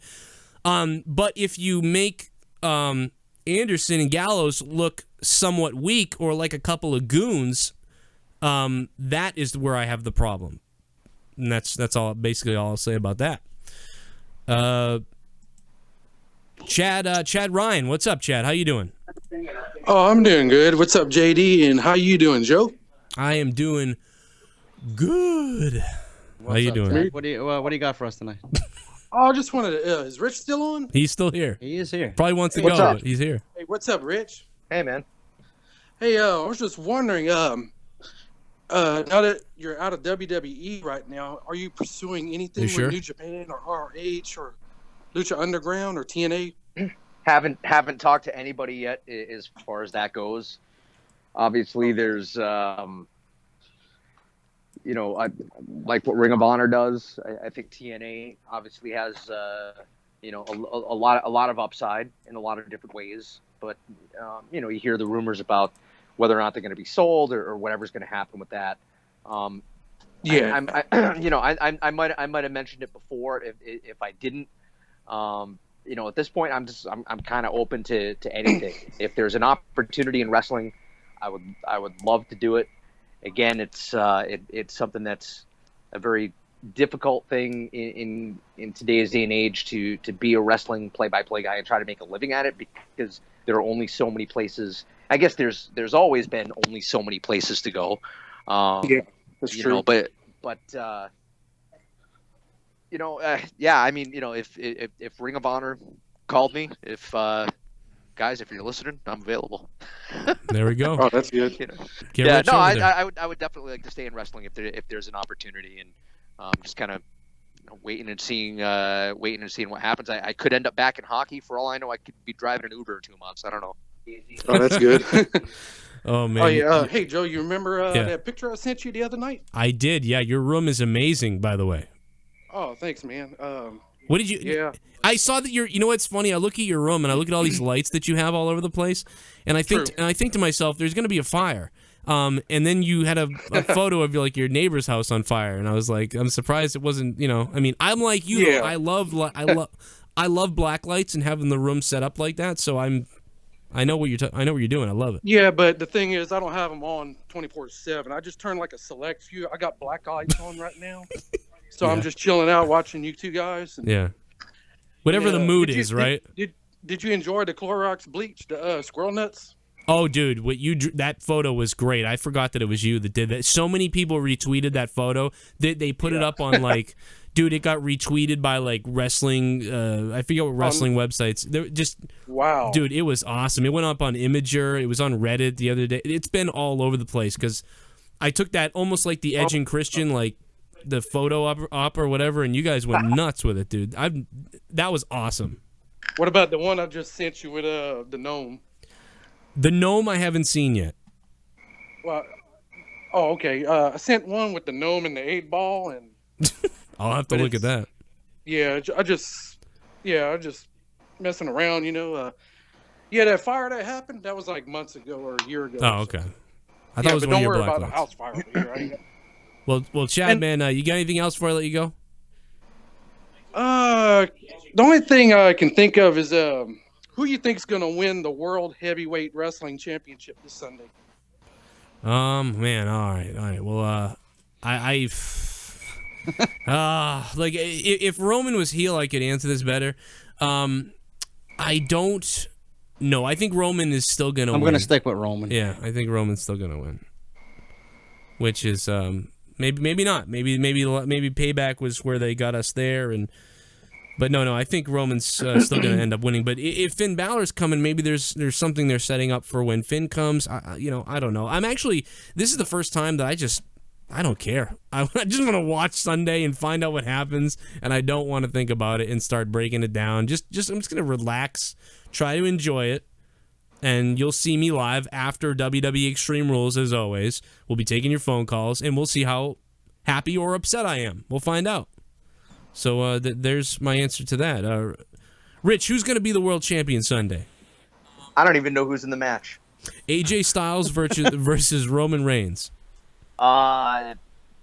Probably Reigns. You know what, Rich? I got a great idea for you. First off, what's that? I got a great idea for Rich, and I don't know how game you are for this stuff. There's two things. First of all, number one, you should make a channel like where you're just like you can't believe that you got fired from the WWE, and you just continue to call it anyway.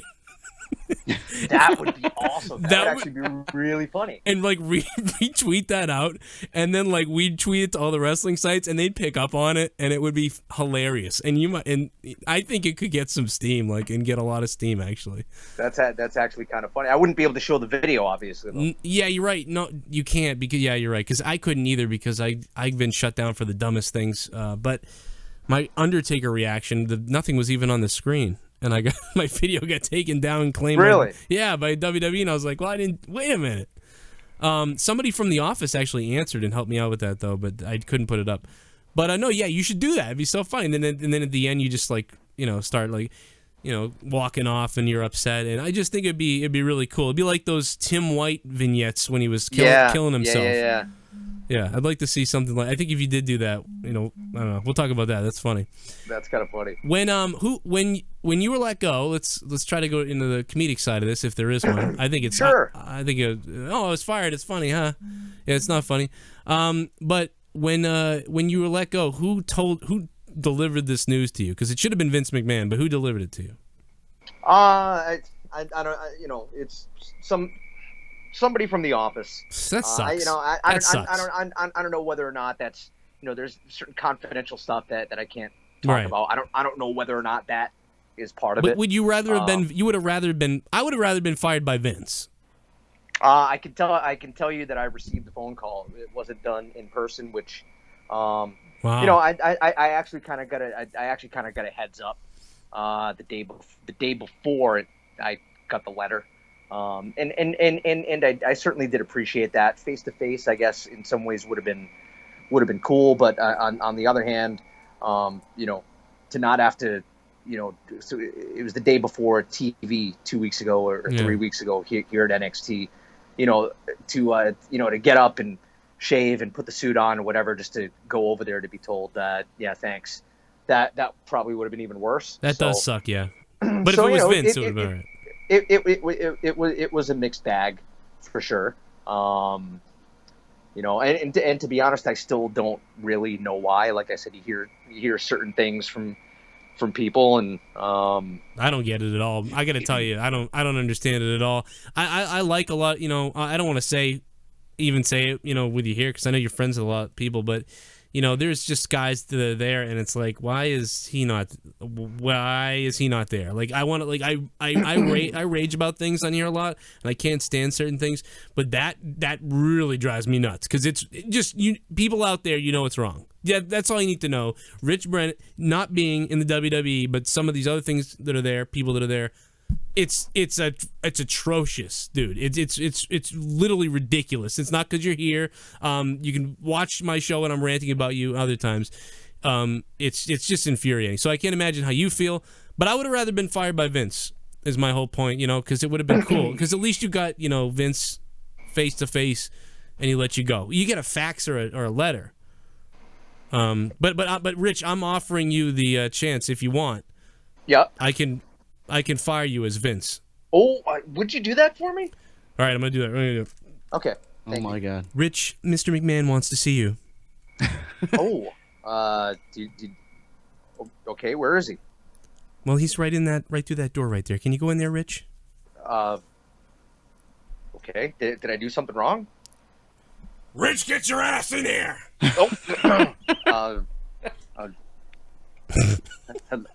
Hello, Vince. You wanted to see me? Well, Rich, Rich, you've been doing a really good job down in NXT. I noticed some of your work. It's really been pretty good. Why don't you have a seat right there on the chair? Okay. Some of the stuff you've been doing really good at NXT. Triple H told me all about it, but Rich, unfortunately, I'm gonna have to tell you, you're fired. Oh my God. What am I gonna do now? Get the hell out of here! Get the hell out of here! Gee, oh, sorry. Go call a damn hockey. Call a hockey game. All right, there we go. Oh man. There we go. That's how you do it. The fun. Not the funny thing is, but I'll tell you what. If I was told, yeah, that Vince simply didn't like me. Yeah. He did. Okay. You closure. We need closure. Yeah, and again, I'm trying to look forward, not look too far back. But the whole thing just kind of stunk in a lot of different ways. I said before that I never got into playing politics, and part of me feels that that politics were part of why I was jettisoned, if you will. Right.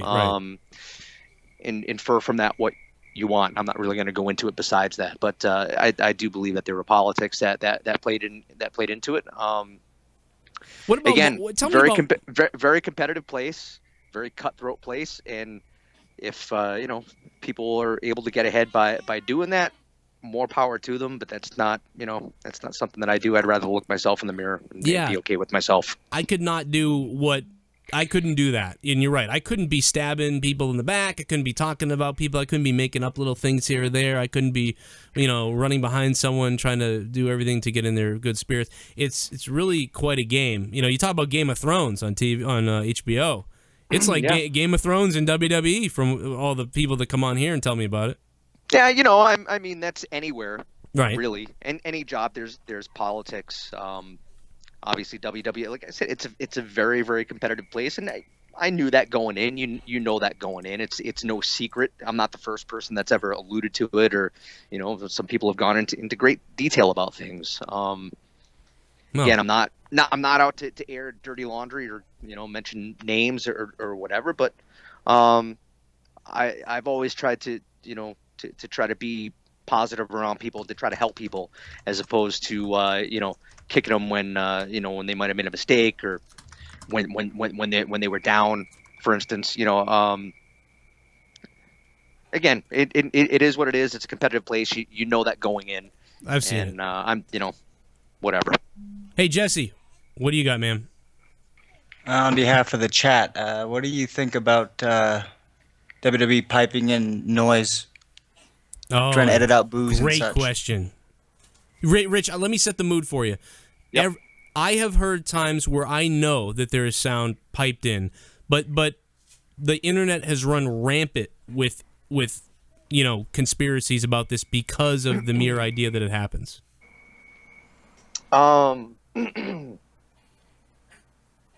It's a television show. And that hesitation, I love it.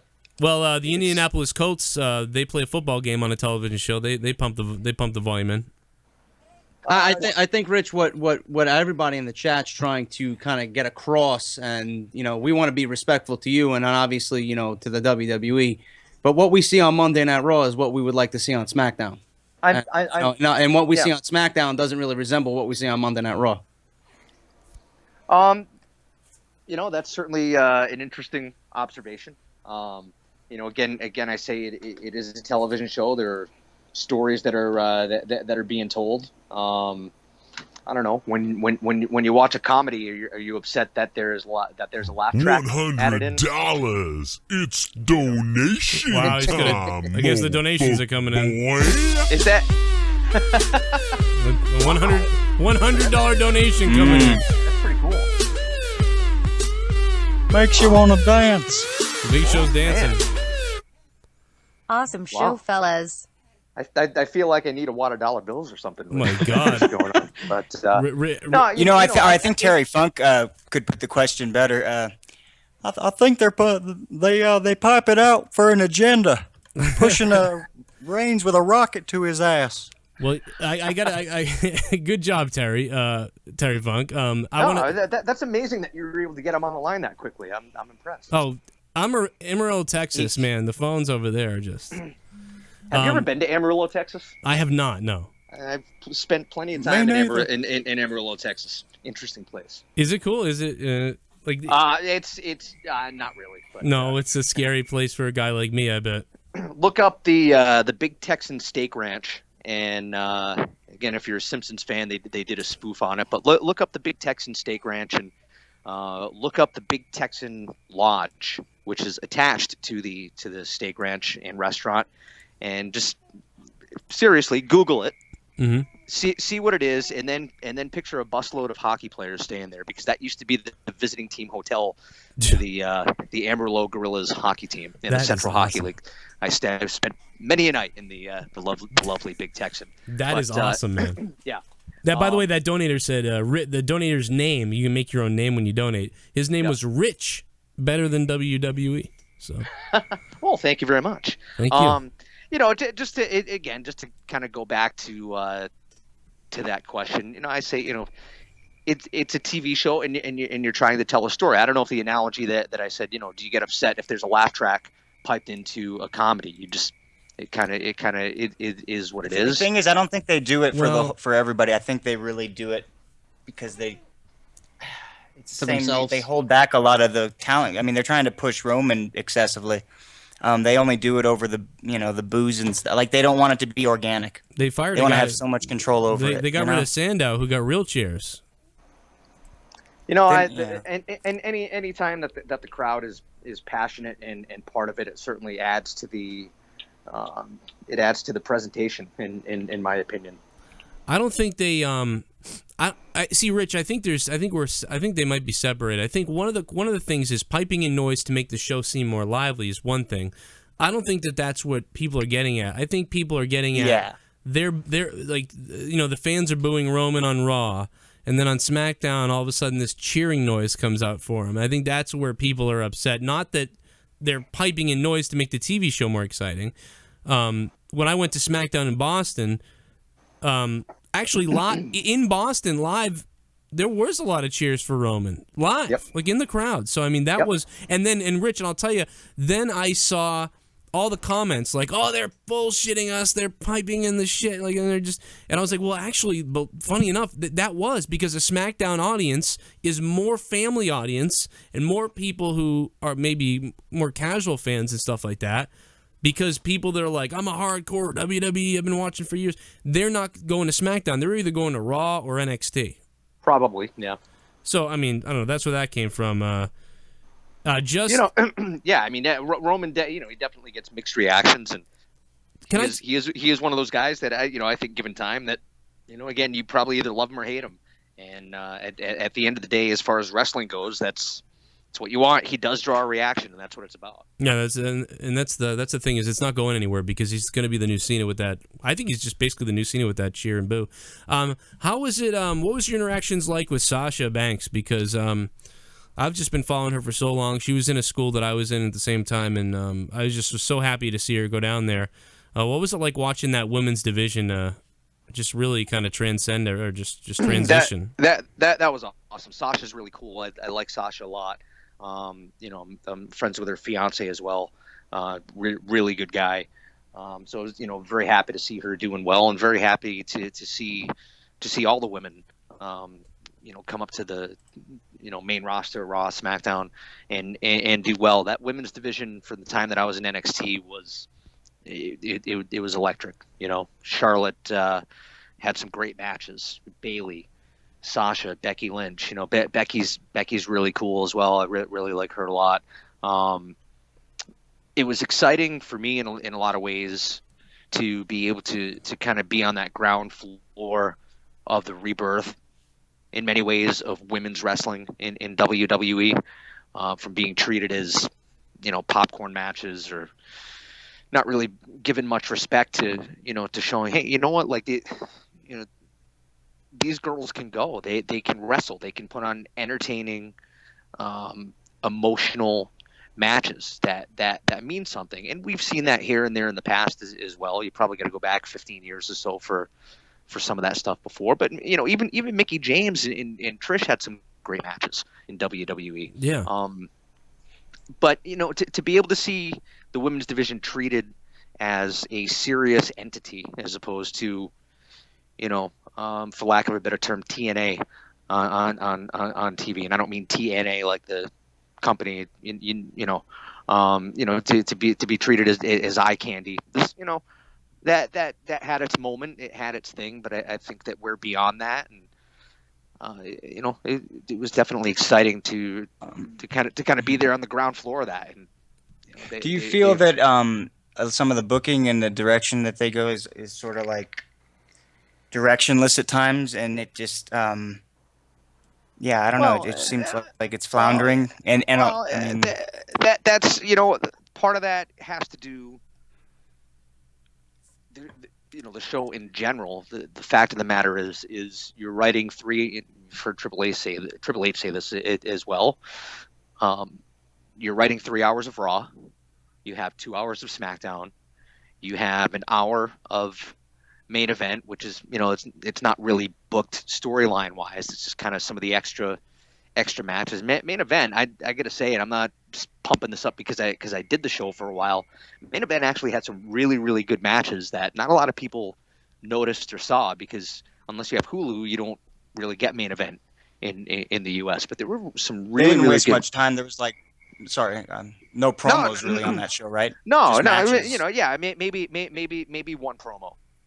Maybe one promo to start the show. Maybe somewhere in the middle there was the Raw Rebound somewhere in the middle. But it's usually like 3 or 4 matches, and usually some really good matches. But the point of all that is, you know, on a pay-per-view week, you've got a 3-hour pay-per-view. You've got a 3-hour Raw the next day. You have 2 hours, 2 hours of SmackDown. It's 8 hours. That's 8 hours of television. Think about that in the quote unquote old days, when you had shows that were that was 8 weeks of television. 8 hours was 8 weeks of television. Now you're doing that in the matter of 3 days. Yeah, it's really unbelievable, and it's got to be stressful to the crew, like to the people that are working behind the scenes. Like, did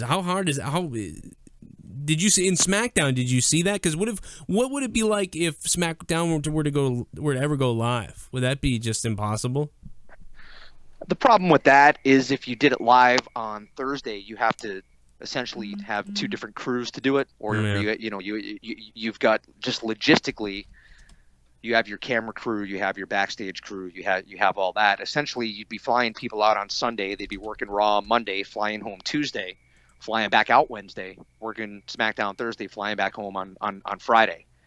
That would be very difficult to do for a lot of the backstage guys, camera guys or audio guys or whatever. A lot of those guys have other gigs as well. They'll go and shoot sports on the weekend or just do other stuff. So it's not, logistically it's doable.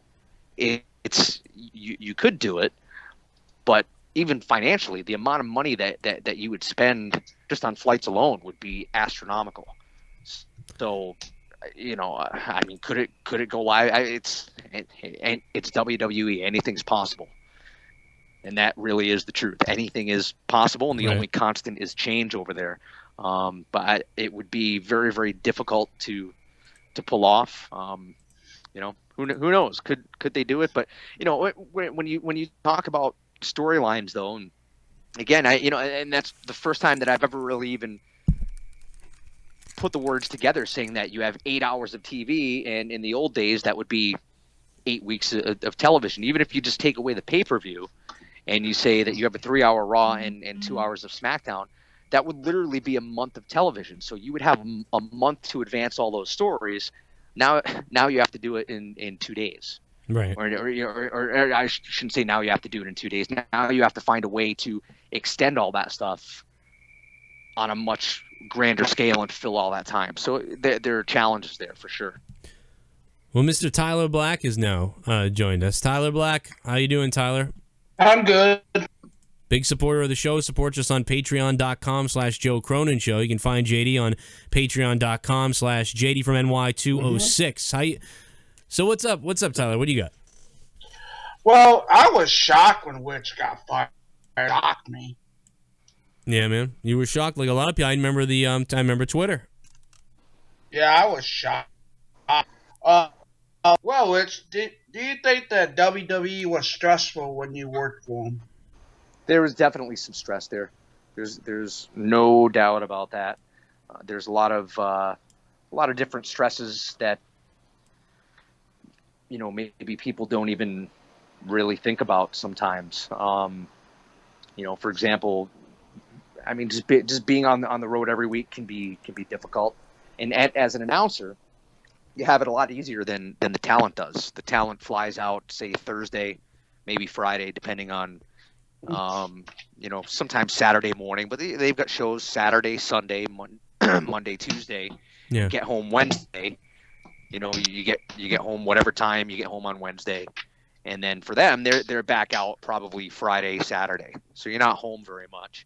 An announcer's schedule isn't necessarily as demanding, although sometimes you do have office duties depending on where you're at and just different things like that. But an example that I'll use is I remember I'm trying to think. We had a show in Green Bay, Wisconsin on a Monday, and the next show was in Moline, Illinois, the Quad Cities. Just put that into Google Maps. See how far that is. And you drive that. You get in the car after the show and drive. Wow. Call time is, 1 o'clock, 2 o'clock the next day, depending where you are. Earlier if you go to the production meetings, and it's it can be a challenge, just that in of itself. But beside that, there's stress with every job. You guys know that. It doesn't matter what you do. There's stress in every job. Again, it's a very demanding environment. It can be a very cutthroat environment. Mm-hmm. How did it feel when you? But on the same hand, it's like you've run away with the circus as well. It's very cool. Again, I don't want anything that I'm saying to sound like I'm not grateful or thankful for the opportunity that I had there. I loved it, absolutely loved it. There were things that I didn't like about it, but by and large, great experience. Grateful for it, thankful for it. Longtime fan. Never thought I'd get to do it, but for sure, there's stress involved.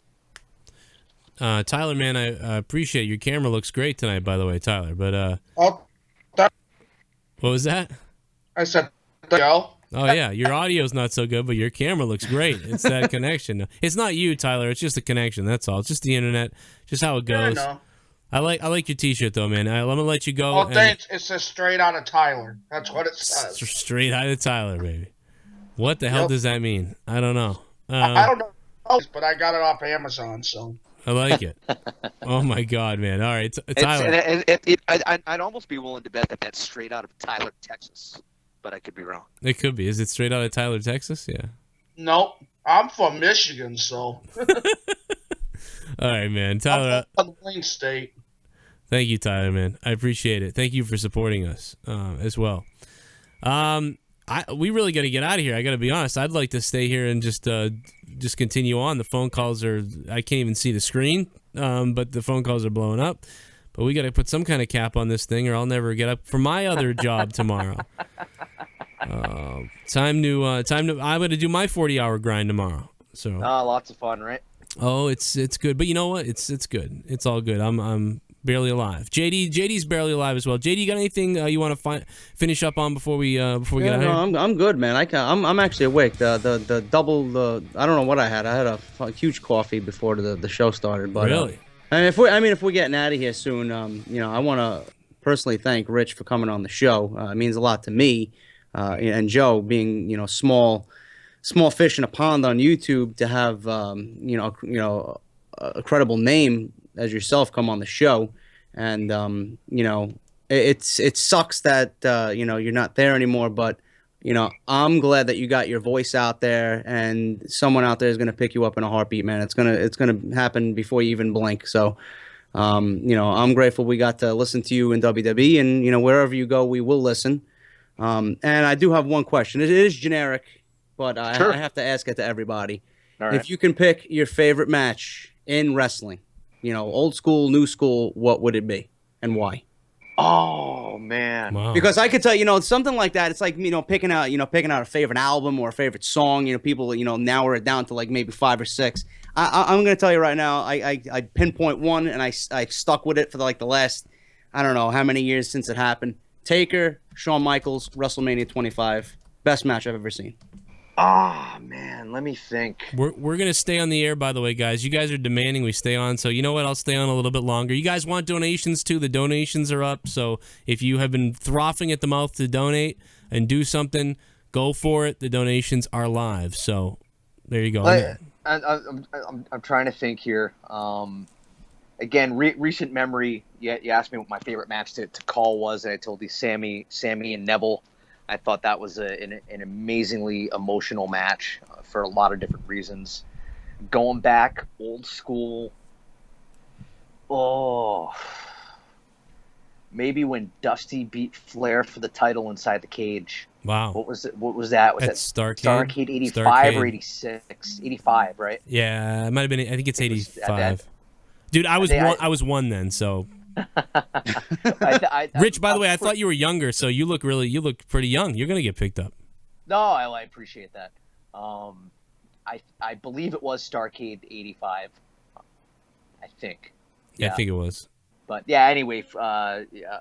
And you know what else too? I gotta give you another one, and you guys are probably gonna think this is a joke. It's really not. I love this match. When the Malkies beat the Gladiators on TBS, I don't know if you know what I'm talking about. I don't know if you're familiar with the Malkies. I know the teams. The story behind it was the Malkies were these two skinny, gangly, pale white, bleach blonde jobbers that would go out every week, and for lack of a better term, they would get their asses kicked every week. I remember as a kid loving the Road Warriors would come out, and you'd hear the beginning of Iron Man, and these two guys would just be standing there in the ring, and you'd kind of wait, and the guitar riff would kick in, Hawk and Animal would run out, they would kick the bejeebus out of the Malkies or whoever it was, in 20 seconds, and then they'd go and scream at Tony Schiavone with Precious Paul. Awesome memories there. But back to the Malkies. So these guys would go out every week. They would job to the stars and just get pummeled every week.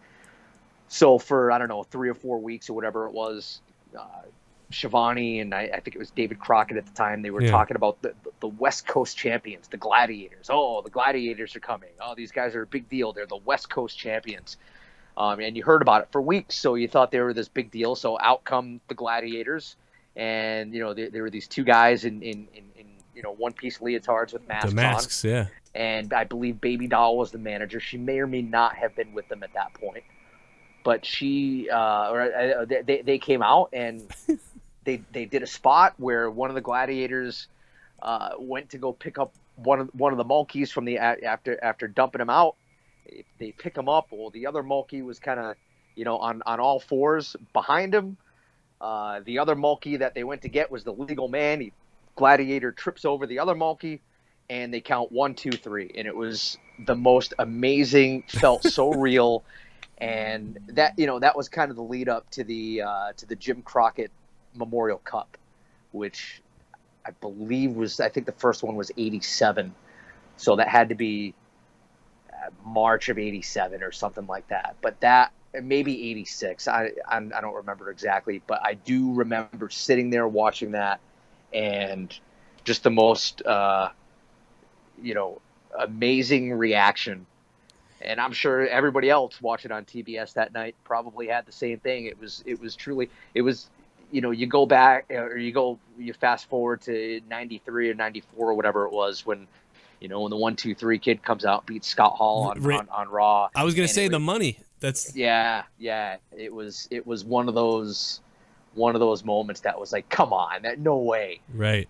So that match, it's amazing that it's a match like that I could probably recall so vividly and so fondly. And it was really just a comedy match, but that had the lovable underdogs, the guys who just get their face kicked in the dirt every week, and these the big bad West Coast champions coming in and they beat them. I mean, what an amazing underdog story, right? But you're just thinking like, well, we're gonna see the same thing. Well, we know what's gonna happen here, and then when it's great. I barely remember that. And somebody had shown it to me, and that's why I saw it. I didn't see it obviously then, but I think I barely remember even what the Mulkeys look like. But didn't they look like two scraggly looking Ric Flair type of guys? Pretty much, yep. Bleach blonde hair. Give me that hell yeah! What was it? Donations. Pencil thin. They look like they probably smoked 2 packs a day, and they had that pale kind of like truck driver look about them, and they had like I said, the bleach blonde mullets, and yeah, they just got whooped every week. And there was that one week that, again, the beauty of what pro wrestling can be. And I know it sounds really corny to say this, but when pro wrestling is at its greatest, it draws you in, and who doesn't love a good underdog story? And to see those guys win, it was like the everyman beat these amazing champions coming in.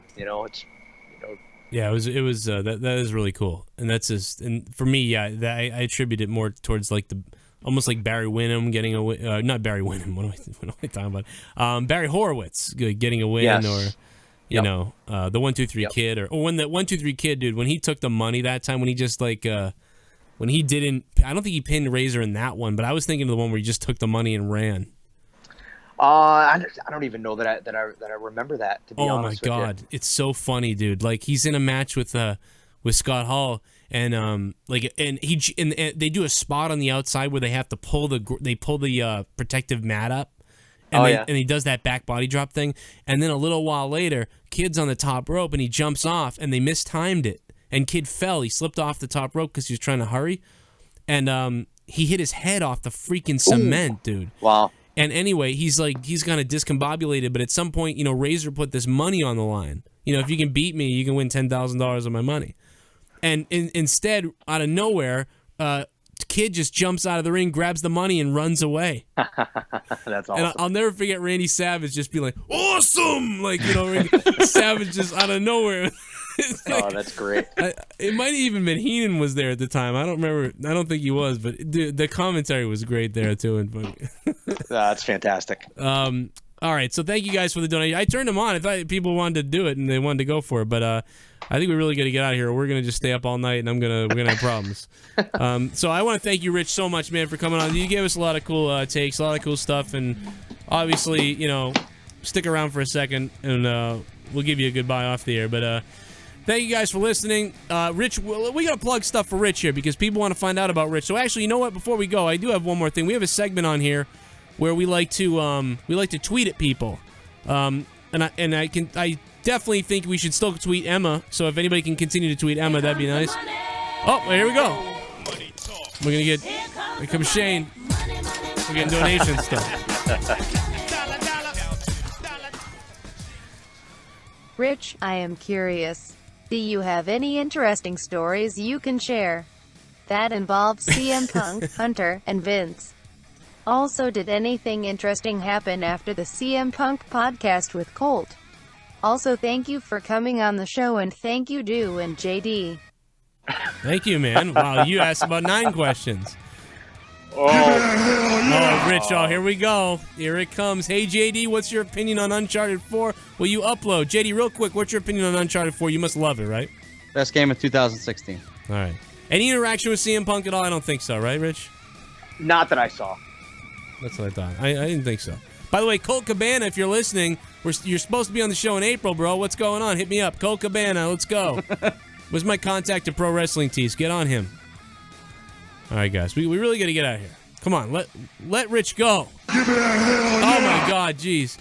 Guess you want it done right. You got to do it yourself. WWE sends everyone out before their match.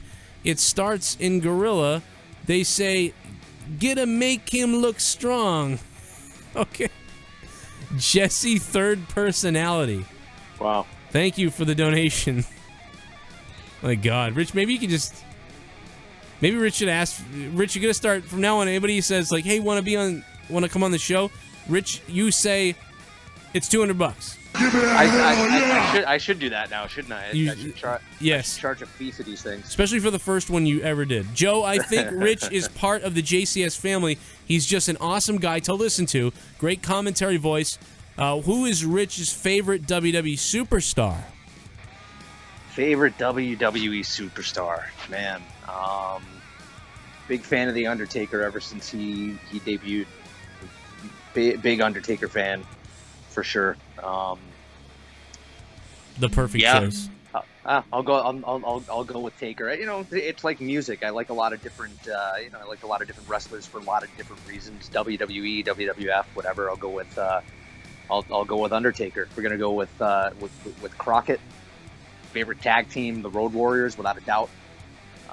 And also a big fan of Dusty Rhodes. Yeah, that's one thing we didn't touch on. How was that's something we didn't mention. That was hard at home. I can't imagine you guys down there. What he did over there. Dusty was, I was lucky enough to get to know him on a personal level. I got to work with him day in and day out for about a year or whatever at the Performance Center, and to be able to just walk into his office and just ask him stuff was, I mean, that dream come true. No pun intended there. Great guy. Some of the most fun that I had there was, times just sitting and talking with him. Sitting in, or even sitting in promo class with him when he'd be critiquing stuff, and you'd tell some of his stories, or you'd see he liked somebody's performance, and he'd get the smile on his face. He'd just kind of nod. That was very, very difficult when he passed. It's hard to believe that it's coming up on a year. That's crazy. A year already. Can't say enough about what his advice meant to me, what his support meant to me, and not just me. I think if you ask anybody else that's come through the Performance Center, they'll all say the same thing. To this day, I miss him. And I miss him every day. Yeah, that was a tough moment. As everybody who grew up watching Dusty, I mean, that's it's one. I don't even believe. It's hard to imagine that he's not here. And I got to meet him a long time ago, and he was so good, man. When you meet somebody who's treats you as a fan like very nice, like a king as a fan, you never forget that. Yeah, I'm sure we can. Maybe we'll do this another time, or whatever. I can tell you some funny Dusty stories or whatever. But from the day I met him, and just some great stuff, and a great guy. Now, Rich, your Twitter handle is @RichBocchini. Bocchini. Yes. Yeah, Rich... BOCCHINI. I know it's difficult. I also do have a website, which is easier to remember, RBVO.TV, because I was smart enough to realize that nobody would ever remember how to spell my name. So I've got like some of my demo reels on there and some pictures and stuff. I'm not necessarily selling anything on there yet. Rich, I've got Lemon some love you. some voiceover Joe, JD, info you and stuff guys as are well. fucking monsters. We're getting donations live again. Thank you. That's the one thing. Lemon just donated $10. He said, "Rich, we love you. Joe, JD, you guys are monsters." Thank you, Lemon. So yes, Thanks, on Rich's website, you can see his voiceover work stuff. If you guys want to shop Rich around on your own, you have a hockey team, a local team, or whatever it is, wrestling wise. I know a lot of people on this show. We have a lot of contact with indie promotions and stuff like that. Just a lot of people who are looking to hire somebody. Probably, definitely, we got to get Rich's name out there. It's worked for me in the past from you guys. I appreciate that, and I mean, even doing indie stuff, especially in the next little bit here until the next thing comes along. Right. If somebody wants me to come and do an indie show or whatever, I'm definitely up for whatever. So, RBVOTV.com. That's it. Just get in touch and look at it. Everybody, like go tweet him now. Tweet and follow Rich right now. There's his Twitter at. So it's on the screen. There you go. I don't have to spell for you. It's on the damn screen. Go look at that. Copy the damn spelling, and then everybody go attack Rich right now and tell him I loved you on the Joe Cronin Show, Rich, and then follow him. And there you go. That's awesome. Maybe I'll change my Twitter handle to RBOVTV or RBVOTV so people can remember that. I don't know. We'll see. Well, maybe we'll get it down eventually. Like we'll do something. You do those play-by-play videos where, like I said, you're upset and stuff. That's right. We'll get it going. JD, man, we had a great night tonight. You guys have been great. Hope you guys can click that like button. Make sure to share this video everywhere you can. Click that like button. To everybody who donated, thank you so much. We'll be back. I'll be back again tomorrow. Friday night for Monetize This. Episode number 70 for Monetize This. JD will be putting out more content as we continue. Again, guys, May 28th. Okay, Fall River, Massachusetts, Top Rope Promotions. It's going to be a big time. January 4th in Bridgewater, Massachusetts. I will be calling the action for Top Rope Promotions. So come out there. X-Pac's going to be there. And get ready for Summer Showdown. Last year we had Ric Flair. We had a whole crazy atmosphere. We sold out tickets. So make sure to get out there and check my website for all that information. And hit me up on Twitter at Joe Cronin Show. Hit JD up at JD from NY206. If you want to get our merchandise, ProWrestlingTees.com is where to go. So check us out there as well. And as always, WrestleCrate.com, guys. If you want to get your WrestleCrate every month in the mail, open up your WrestleCrate box. If you enter in coupon code JD sent me, you get 10% off. If you enter in coupon code Joe sent me, you're going to get 10% off. Thank you guys for subscribing. Subscribe down below if you haven't already. And, of course, make sure to follow Rich on Twitter. And, guys, have a great night. And we'll be back next week for more Out of Nowhere.